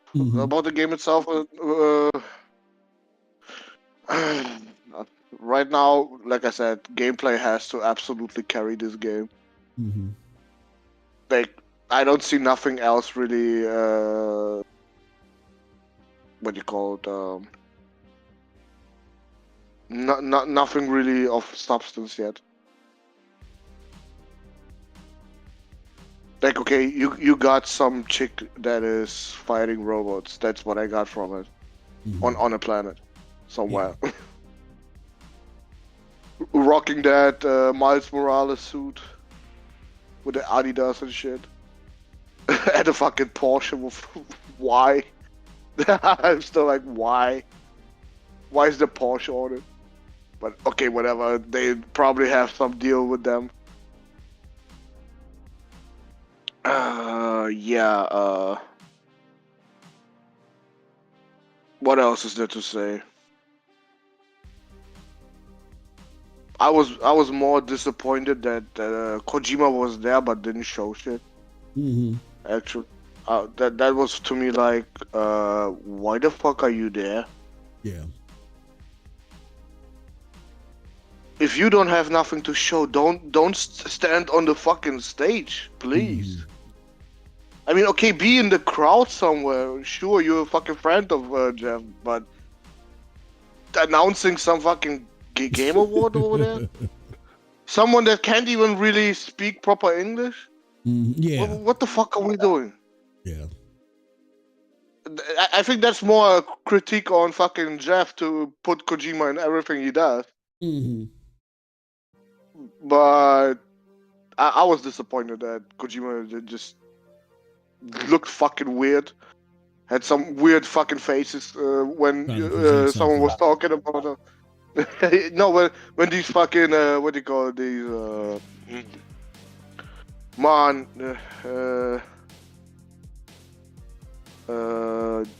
these puppets that were talking, right? Mm-hmm. Like, bro, he looks so uncomfortable, bro. When they said his name, he was like, "What the what the fuck did they just say about me?" I mean, I mean, at least he fucking deserves to be made fun of. Like, what the fuck is he doing there? Yeah. Same goes to Todd Howard. What are you doing there, actually? The fuck did you take the award for? Mm-hmm. Like, you literally had the main actress there, yeah? I know. Yeah, she just stood there. She just stood there like, where am I? What's going on? Yeah. Fuck. Nah, with Todd Howard, like, why not announce Elder Scrolls 6 properly? Mm-hmm. They should have made some progress at this point with the game, right? Elder Scrolls 6. I mean, yeah, there should be something coming. Yeah, I think that Xbox is. I don't think they care about marketing all like that anymore, man. Like, you know, going all out in marketing. But then why are they at the Game Awards at all? I don't know. I have no idea. Maybe I don't know. Maybe they felt like they got to have a presence there. There was an Xbox commercial showed there. Phil is on the committee. I mean, I don't. I'm trying here, Cold Blood. I'm just making shit up, but yeah, yeah, it's not.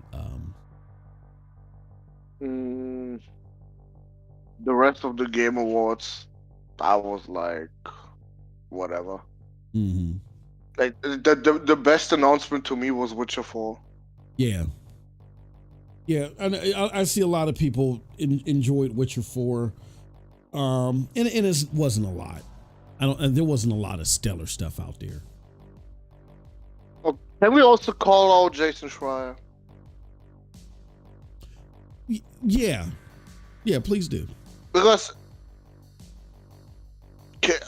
when you said, "Oh, I can't believe it's here," did he meant Witcher 4 with that?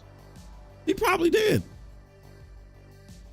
Or no, let's take a look at. He could have meant. He could have meant one of the mobile games. Look. Oh my god. If it was one of the mobile games, he could just fuck off. He probably meant Borderlands 4.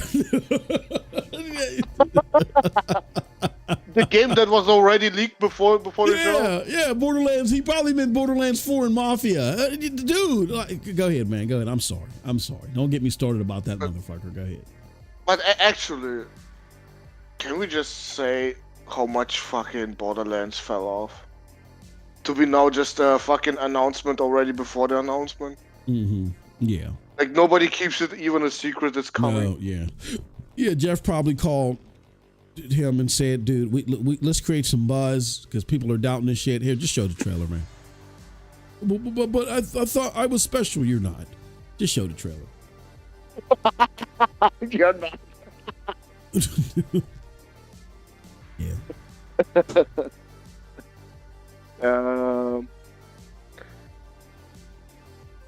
Where did I stop?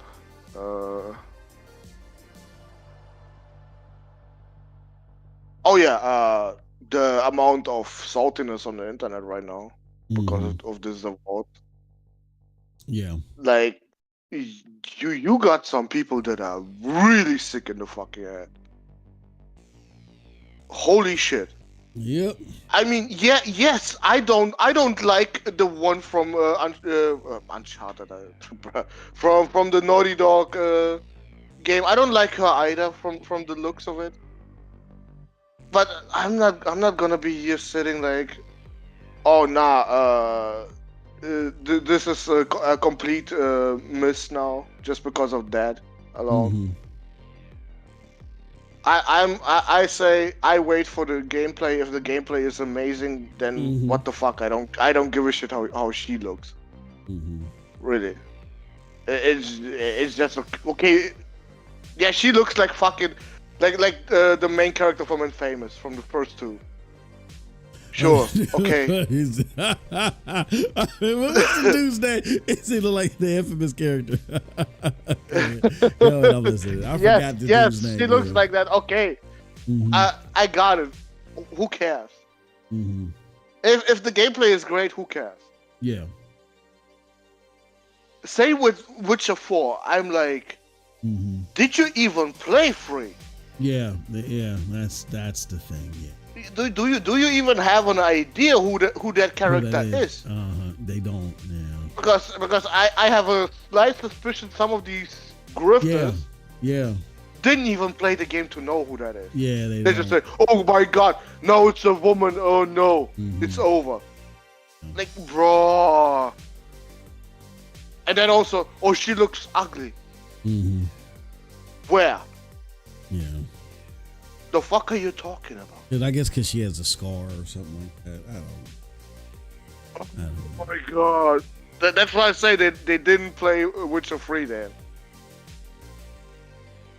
Yeah, that's no. This is where my brain was like, what the fuck? This is brain rot. Yeah.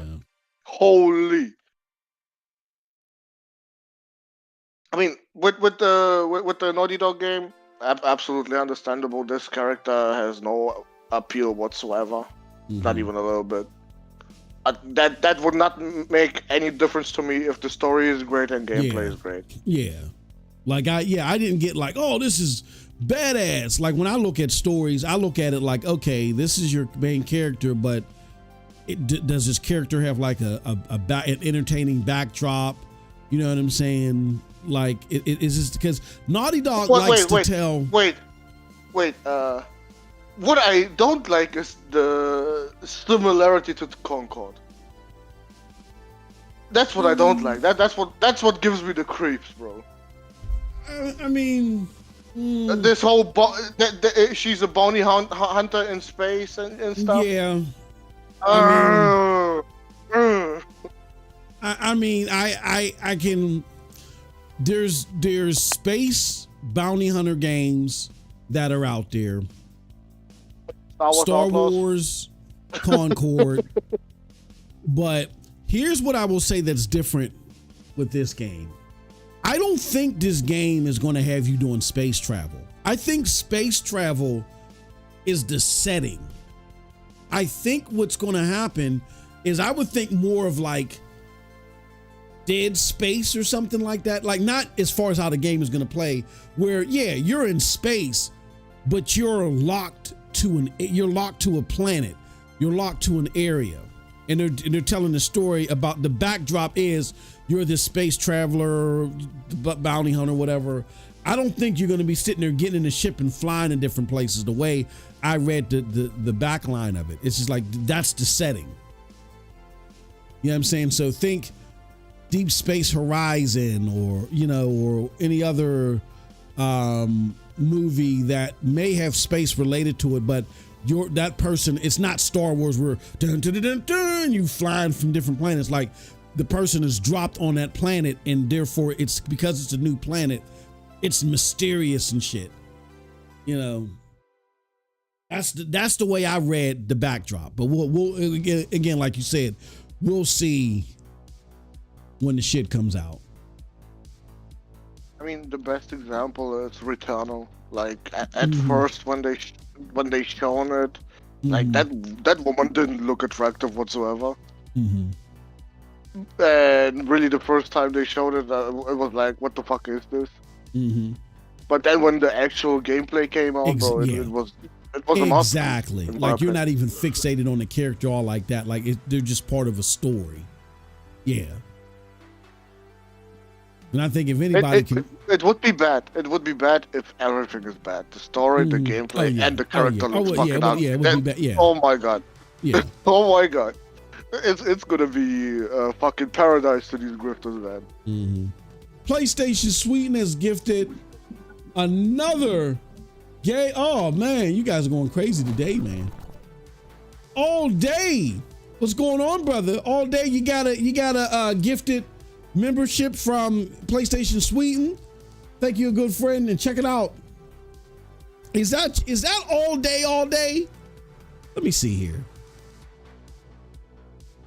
Is that the homie all day? Is that my homie?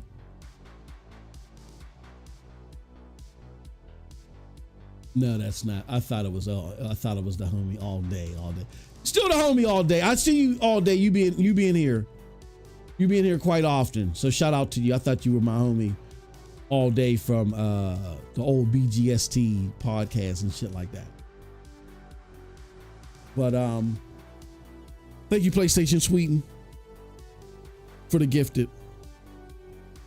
Oh, yeah, can I also say that name is horrible for the game? Yeah, I don't like the name. I will say that I don't like the name.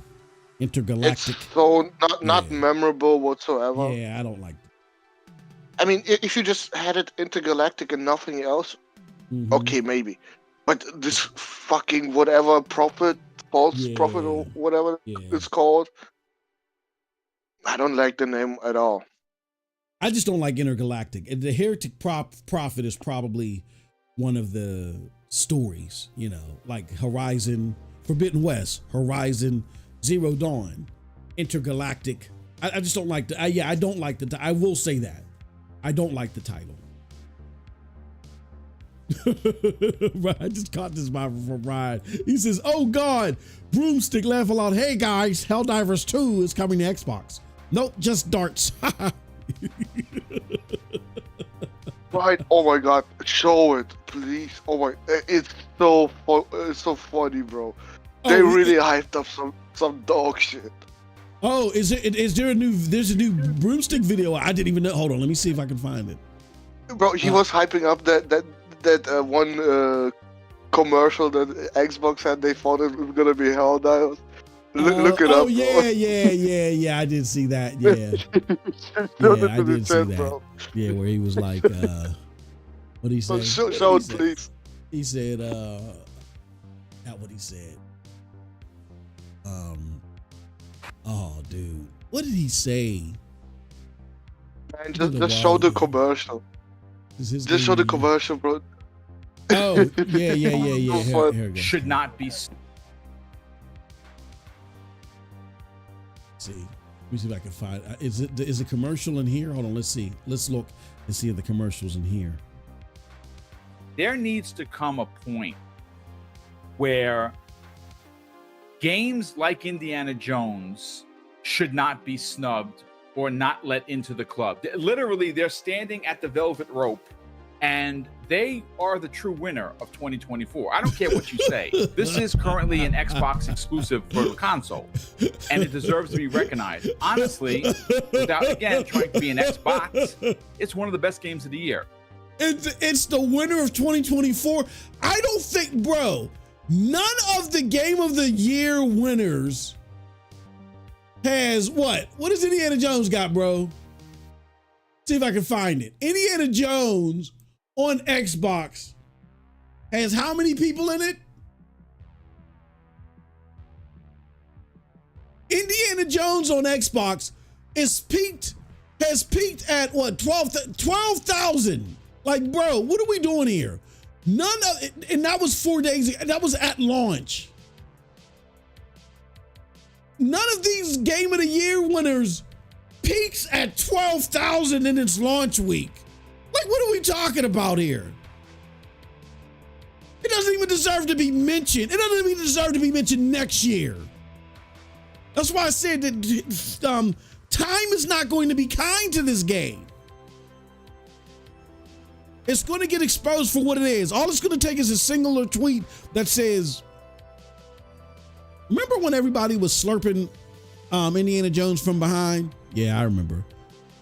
It really wasn't that great of a game, was it? No, it was. I mean, it was great cinematics, but no, not really that great of a game.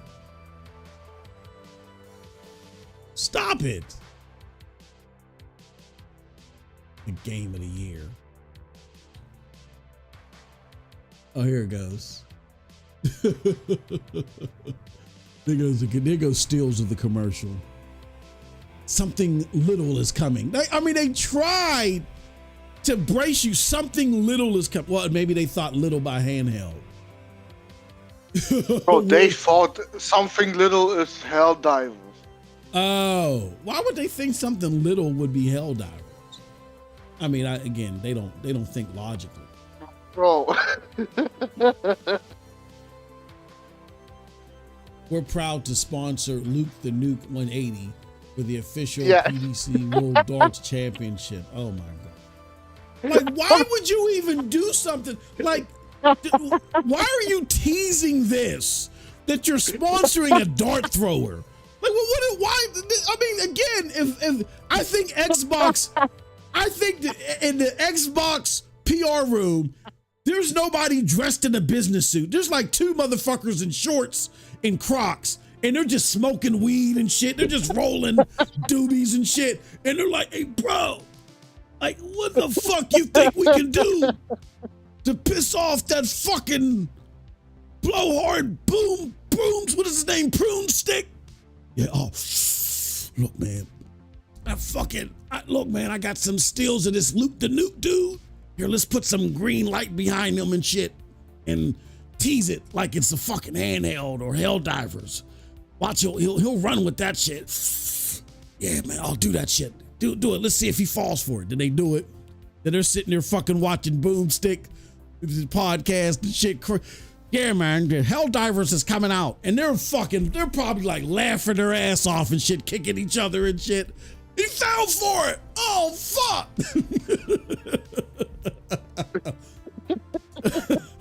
Oh, man, fell for that shit. They fought it They're fucking sponsoring a dart thrower, dude. Luke the Nuke Littler. Bro, just put it out there. Put some green lights and shit around it. He'll probably think it's Halo Infinite 3 and shit. He'll think it's so big they skip 2. Oh, yeah, man. Yeah. He probably thinks Spider-Man's coming and shit. Oh, man, yeah. Put it out there. See what he says. Let's see what he makes up. Nah, bro, they also probably thought that they get a Green Lantern game, bro. Yeah, exactly. Yeah. Here, fuck with him. Say, we got something for you to marvel. Something little is coming. Oh man, yeah, that'll really, yeah. Oh, he'll say Green Lantern. He'll dress up as Green Lantern and shit. He'll be in green spandex. I bet you $20 he'll be in green spandex. Nah, he ain't gonna do it. Fucking watch the show. It's when Broomstick comes out in green spandex and shit. That's right, you heard it here first. This is a Marvel game. I told you, see? Wait. So Broomstick doesn't even know that would be DC, actually. Yeah. Oh, yeah.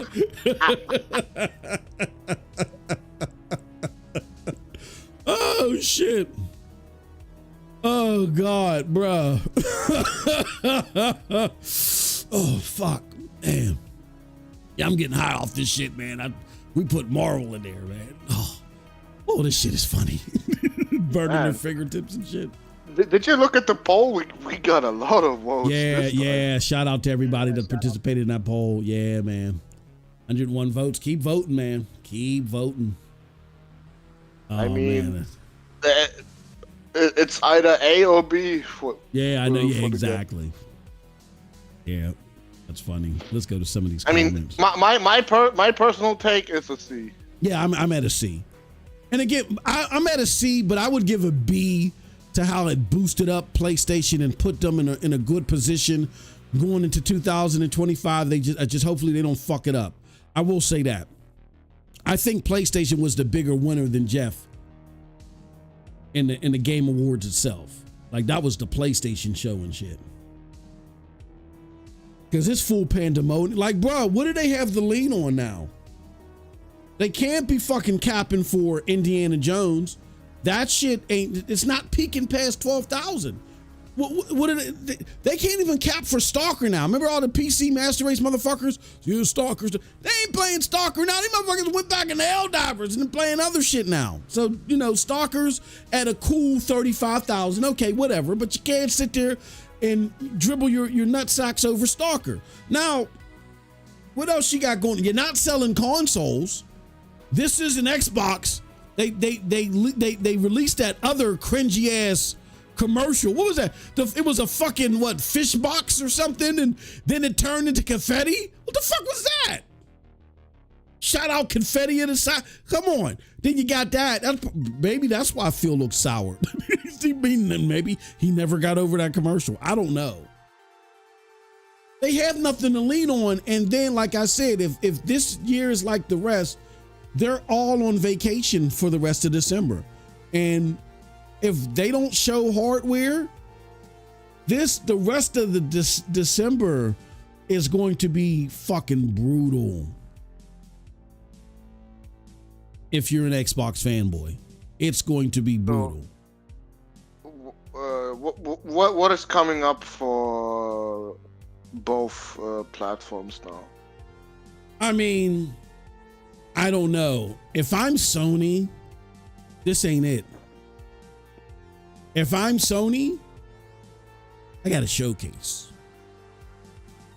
Again, I'm not saying one is coming. I'm saying what I would do if I'm there.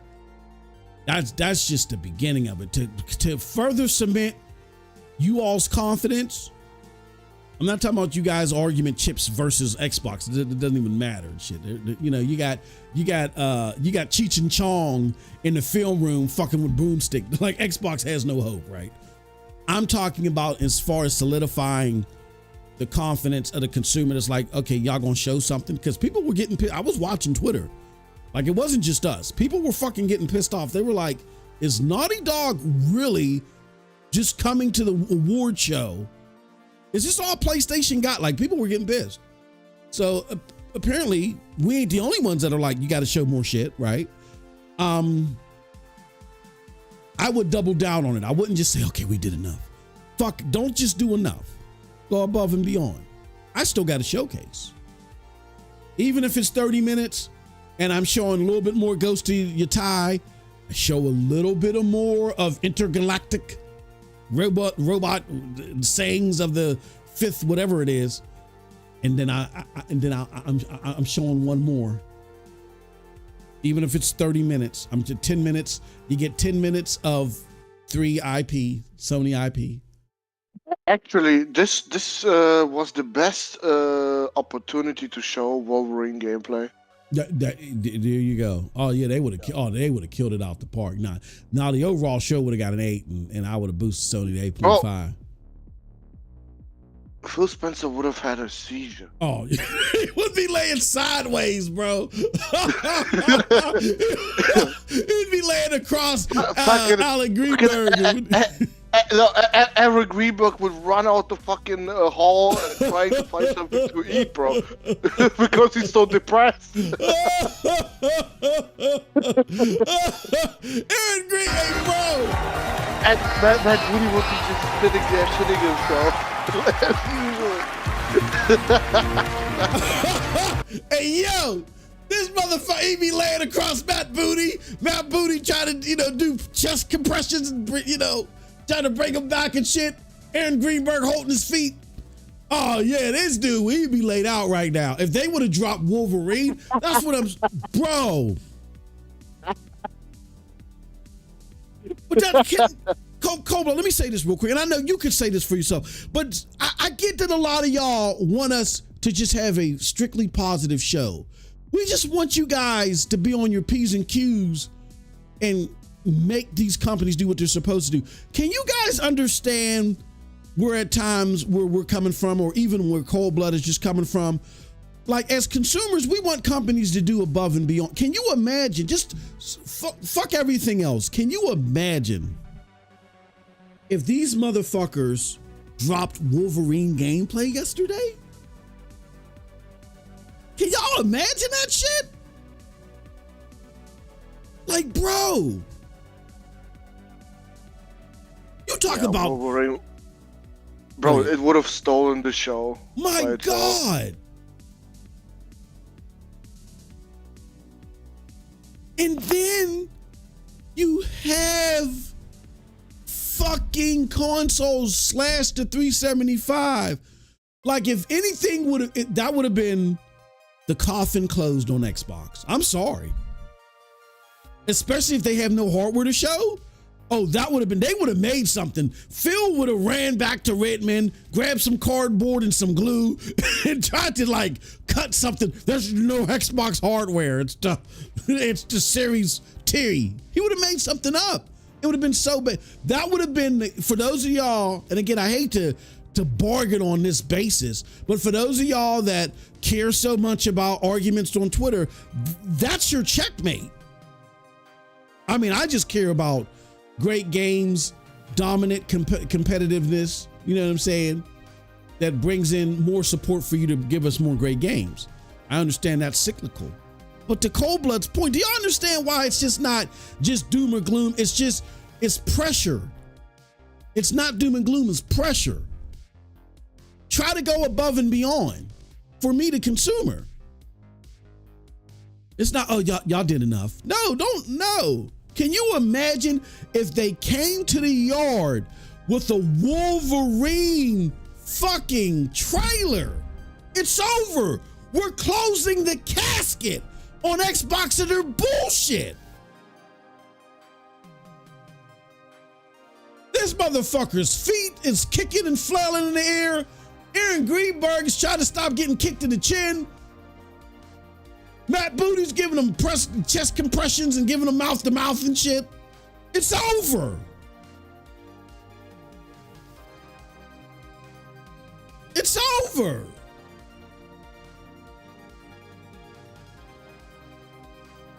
So it's not doom and gloom, it's pressure. I hope y'all understand that, man. Shit, that would have been awesome. You know, I would have given Xbox credit if they didn't announce anything for PlayStation, but they did. No, they can help it. Bro, how do you do this every time, bro? Yeah.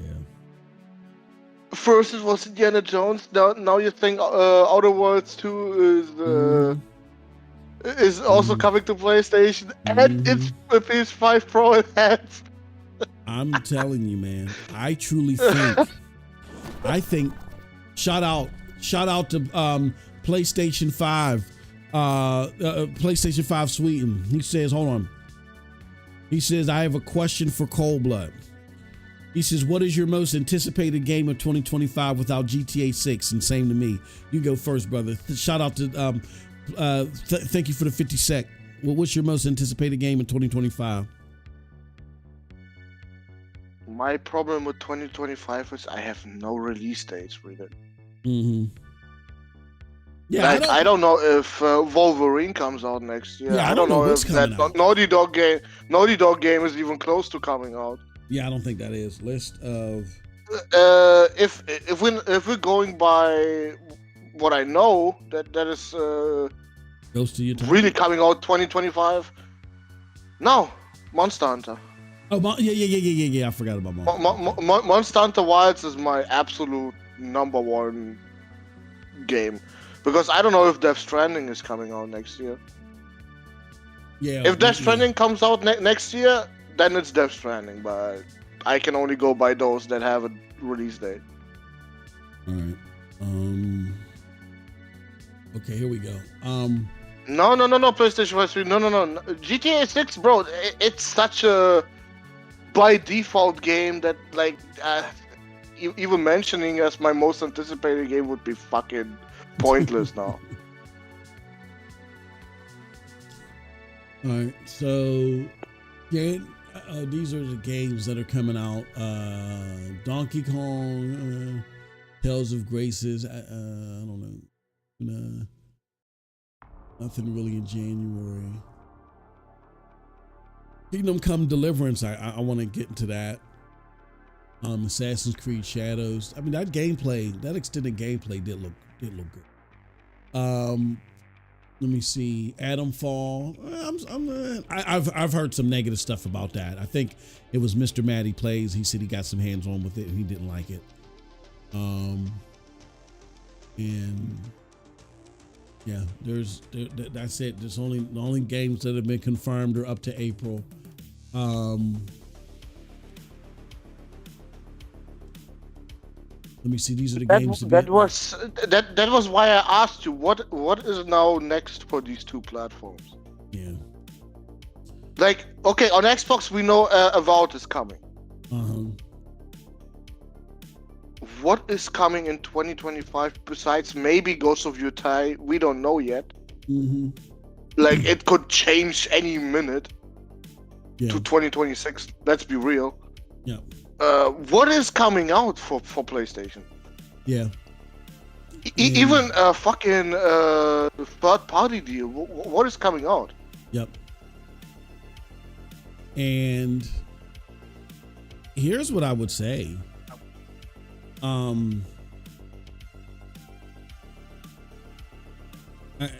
This may sound crazy, but I do think that one thing I will give Xbox is that they have even though the games may not necessarily wow you, they set very good expectations for themselves. They're still showing you shit, but I think PlayStation should set the same expectations. I would like to see a developer showcase of like second and third party games and or third party games or second party games or third party exclusives that are coming. I'd like to see that earlier in the year, and then I would like to see a showcase every year.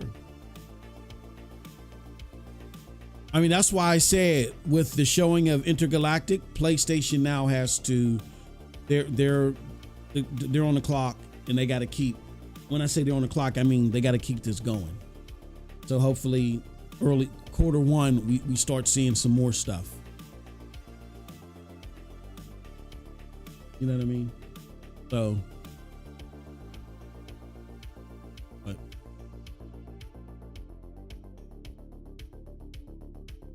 mine's so far, PlayStation Sweden is goes to Yatai. He says, MM2K, you didn't watch the show Twisted Sin?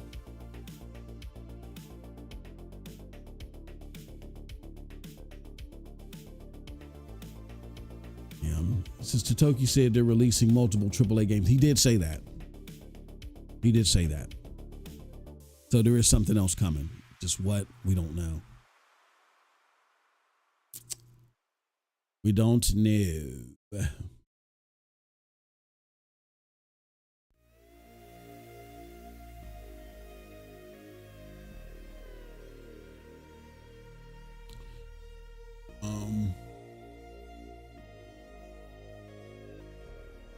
Yeah, we don't know. We'll see. We'll see what happens. But okay. Said it's over for showcases.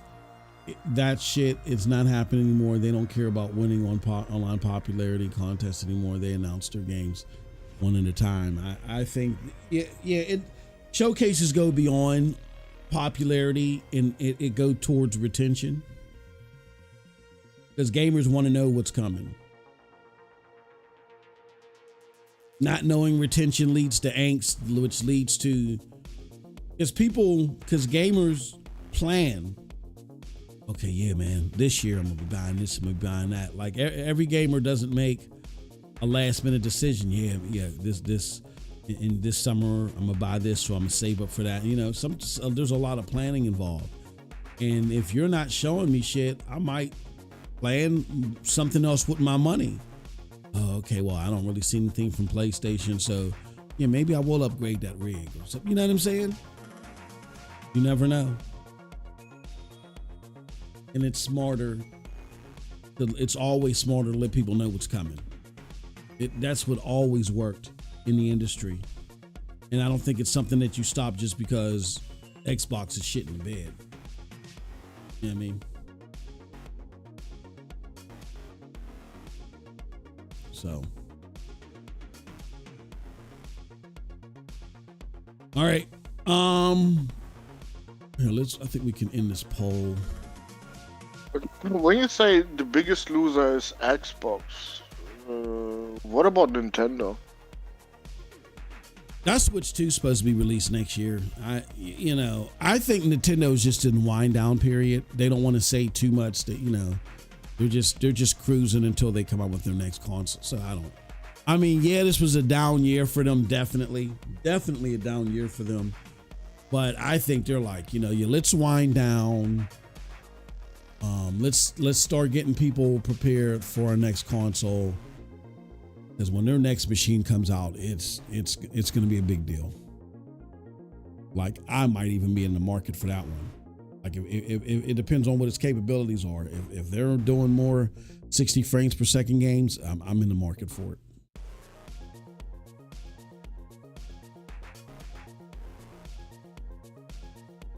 I'm definitely in the market for it. This will be the first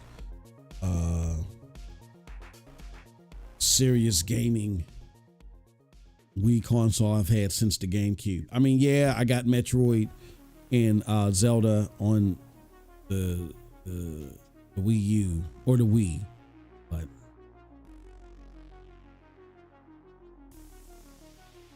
that's about it.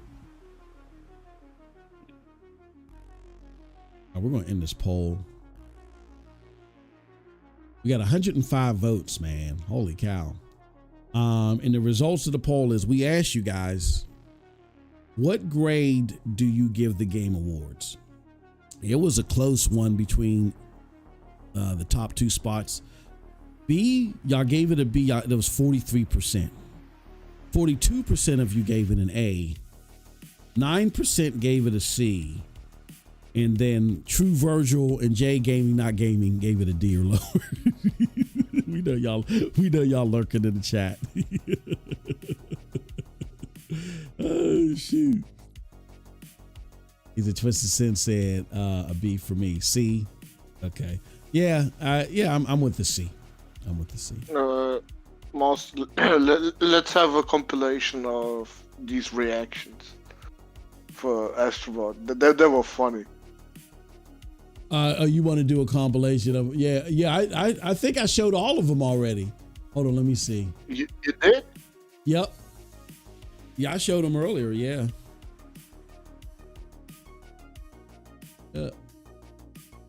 Yeah. The hating one. Yeah, I showed them. Yeah.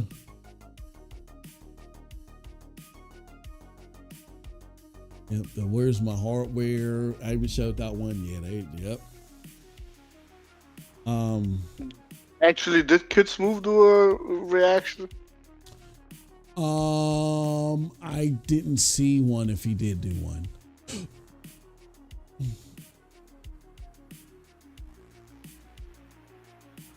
Smooth.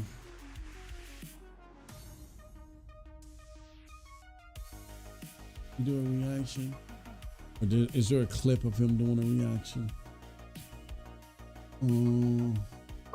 Maybe on BG's channel, but he is very sensitive about his content being used. Oh, is it? Yeah. Okay. He does say here, I don't think I'll ever understand the console war went from who had the better games platform to has the better game on Steam. This is an oxymoron irony. The biggest winner is the individual playing on Steam. No, you consider. Look, the console war turned to this Kids Move because Xbox says that the Xbox is everywhere. They did this, and y'all started this. Y'all do realize y'all started this when as PlayStation games were coming to PC. You guys don't remember this at the beginning of the generation? As PlayStation games were coming to PC, you guys can't. Nobody's buying PlayStation games. You guys don't remember doing this? Now, all of a sudden, got amnesia? Huh? Stop it. So, okay. Yeah, you gotta watch that, yeah. All right, y'all. Well, that's pretty much it for the show. Cold Blood, do you have anything else before we get out of here? Can we replace Geoff with someone else? Can we replace Geoff? Yeah. Well, let's call up Golden Joystick Awards. Let's call up their sponsors. Tell them we don't like their Hollywood agenda stuff when it comes to giving the shaft to Stellar Blade, and we'll just rely on them for like awards, and then when it comes to the game trailers, we could, just that we can all get all, we could use Geoff's awards as a good way to laugh at the bots and see some game trailers. That's all it's good for. Absolutely, bro. Where is the updated sheet of how many awards PlayStation had and was nominated for an Xbox? Oh yeah, I don't know where to find that at. But yeah, I mean, oh my God. It's how many years in a row now that they didn't get nothing? Bruh. Wait, 2014 was the first Game Awards, right? So that's 10 years? Yeah, 10 years. Yeah. 10 years. 10 years straight Without a single win, bro. 0-10, bro. 0-10. They are 0-10. Fuck. They must feel miserable right now. That's the reason for the sourpuss look. That's what it's all about. I'm telling you, I don't think the bots. The bots, bro. Oh, they must feel hella miserable. Well, he's so connected to them. He just represent. He represented every sourpuss look that's in the xbot community. That's he channeled his inner xbot and felt all of their pain, and channeled it into his frown. You talk about salty, like holy cow. So saltier than the ocean. Yeah. Oh my God. Salt Lick Phil. Salt Lick Spencer. That dude was salty as hell, bro. Salt Lick Spencer. Yep. I mean, what did he expect? Did he expect to win something there? I'm telling you, I don't think that he knew. I'm telling you, I think Jazz, I could be wrong. I could call me a bulb. I think Jazz got played. I think Jazz thought through his connections that the only Naughty Dog game was going to be shown there was the remaster. I don't think he knew about this. And I think because I am pretty confident that Jazz and connections at Xbox, when these PlayStation showcases get leaked, they're in conversation with each other. He's, attaboy, just, front line. He's running to them with the information, or they're running to him. So they collaborate with that. Very evident to me. I think there was such collaboration this time around, and maybe they purposefully leaked something to Xbox. Hold on one second. I think they purposefully leaked something to Jazz, or Jazz somehow got a hold of something and it didn't show this new Naughty Dog game. So when he smiled about Naughty Dog, I bet you he thought, and I could be wrong, he could have knew about it, but I would surmise based upon his prior actions, he thought the only thing that they were going to show was a trailer for PC. So he figured, well, let me add some fuel to the fire. Let me leave a smiley face here and give an indication that they got more going on when they really don't. But what he actually didn't realize is that they did. Whoa. That's something for a series, right? I know, but I'm telling you, bro. I'm telling you, I'm just going off of the pattern. And like I said, I prefaced it with, I could be wrong, but I don't think he knew about Intergalactic. I think he thought that he would get us hyped up because he did it before. Remember for the PlayStation showcase when he got it leaked to him, and he released the best comments on there. And you don't remember when he did that PlayStation showcase in May of last year, where he was like, yeah, oh man, I just saw the PlayStation showcase. It's going to be awesome. Here's what I will tell you up front.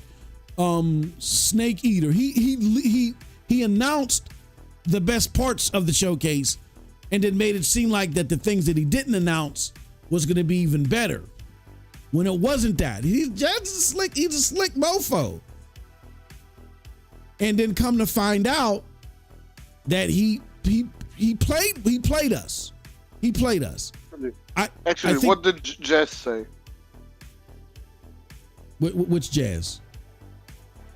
Fake Jazz.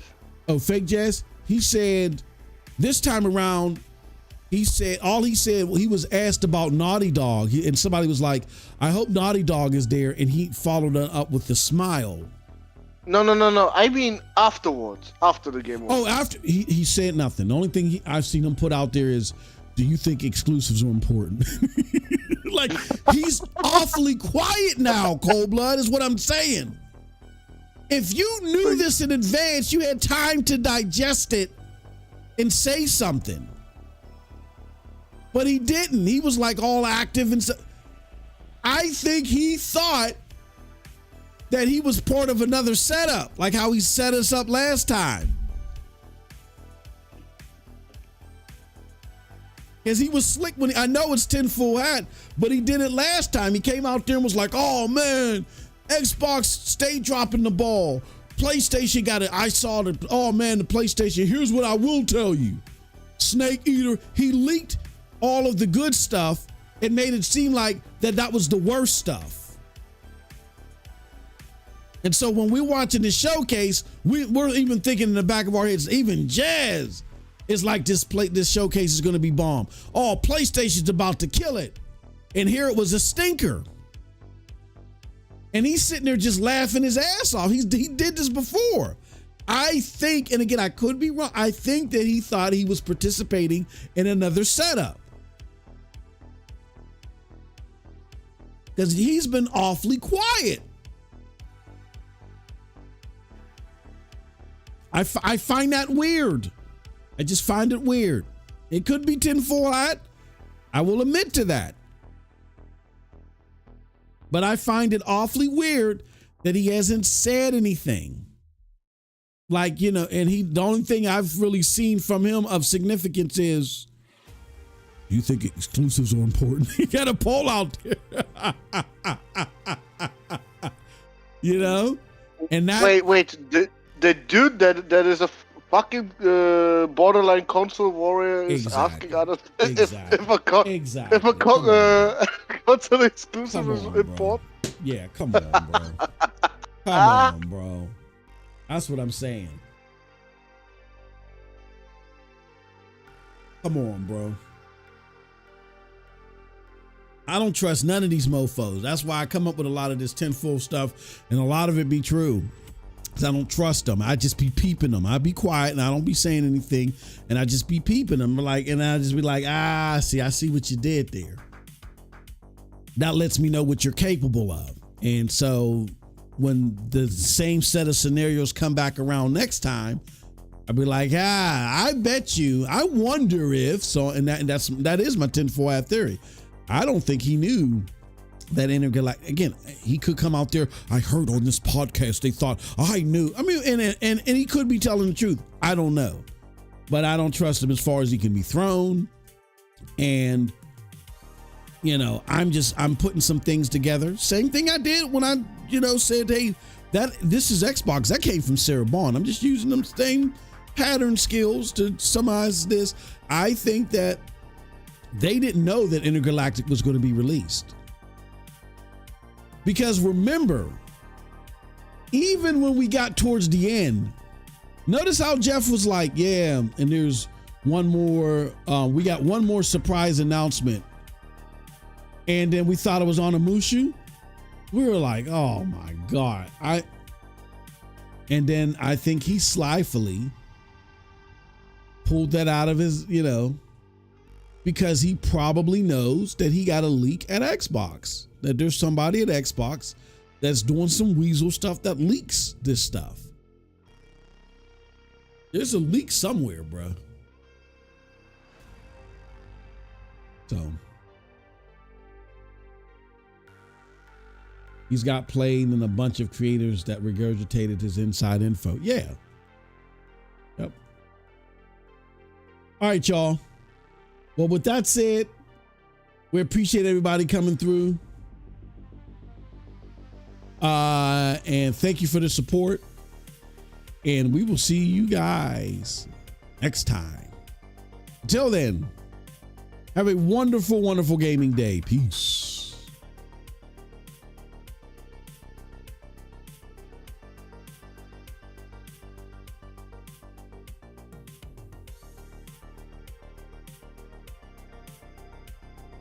That was weird. I didn't want to.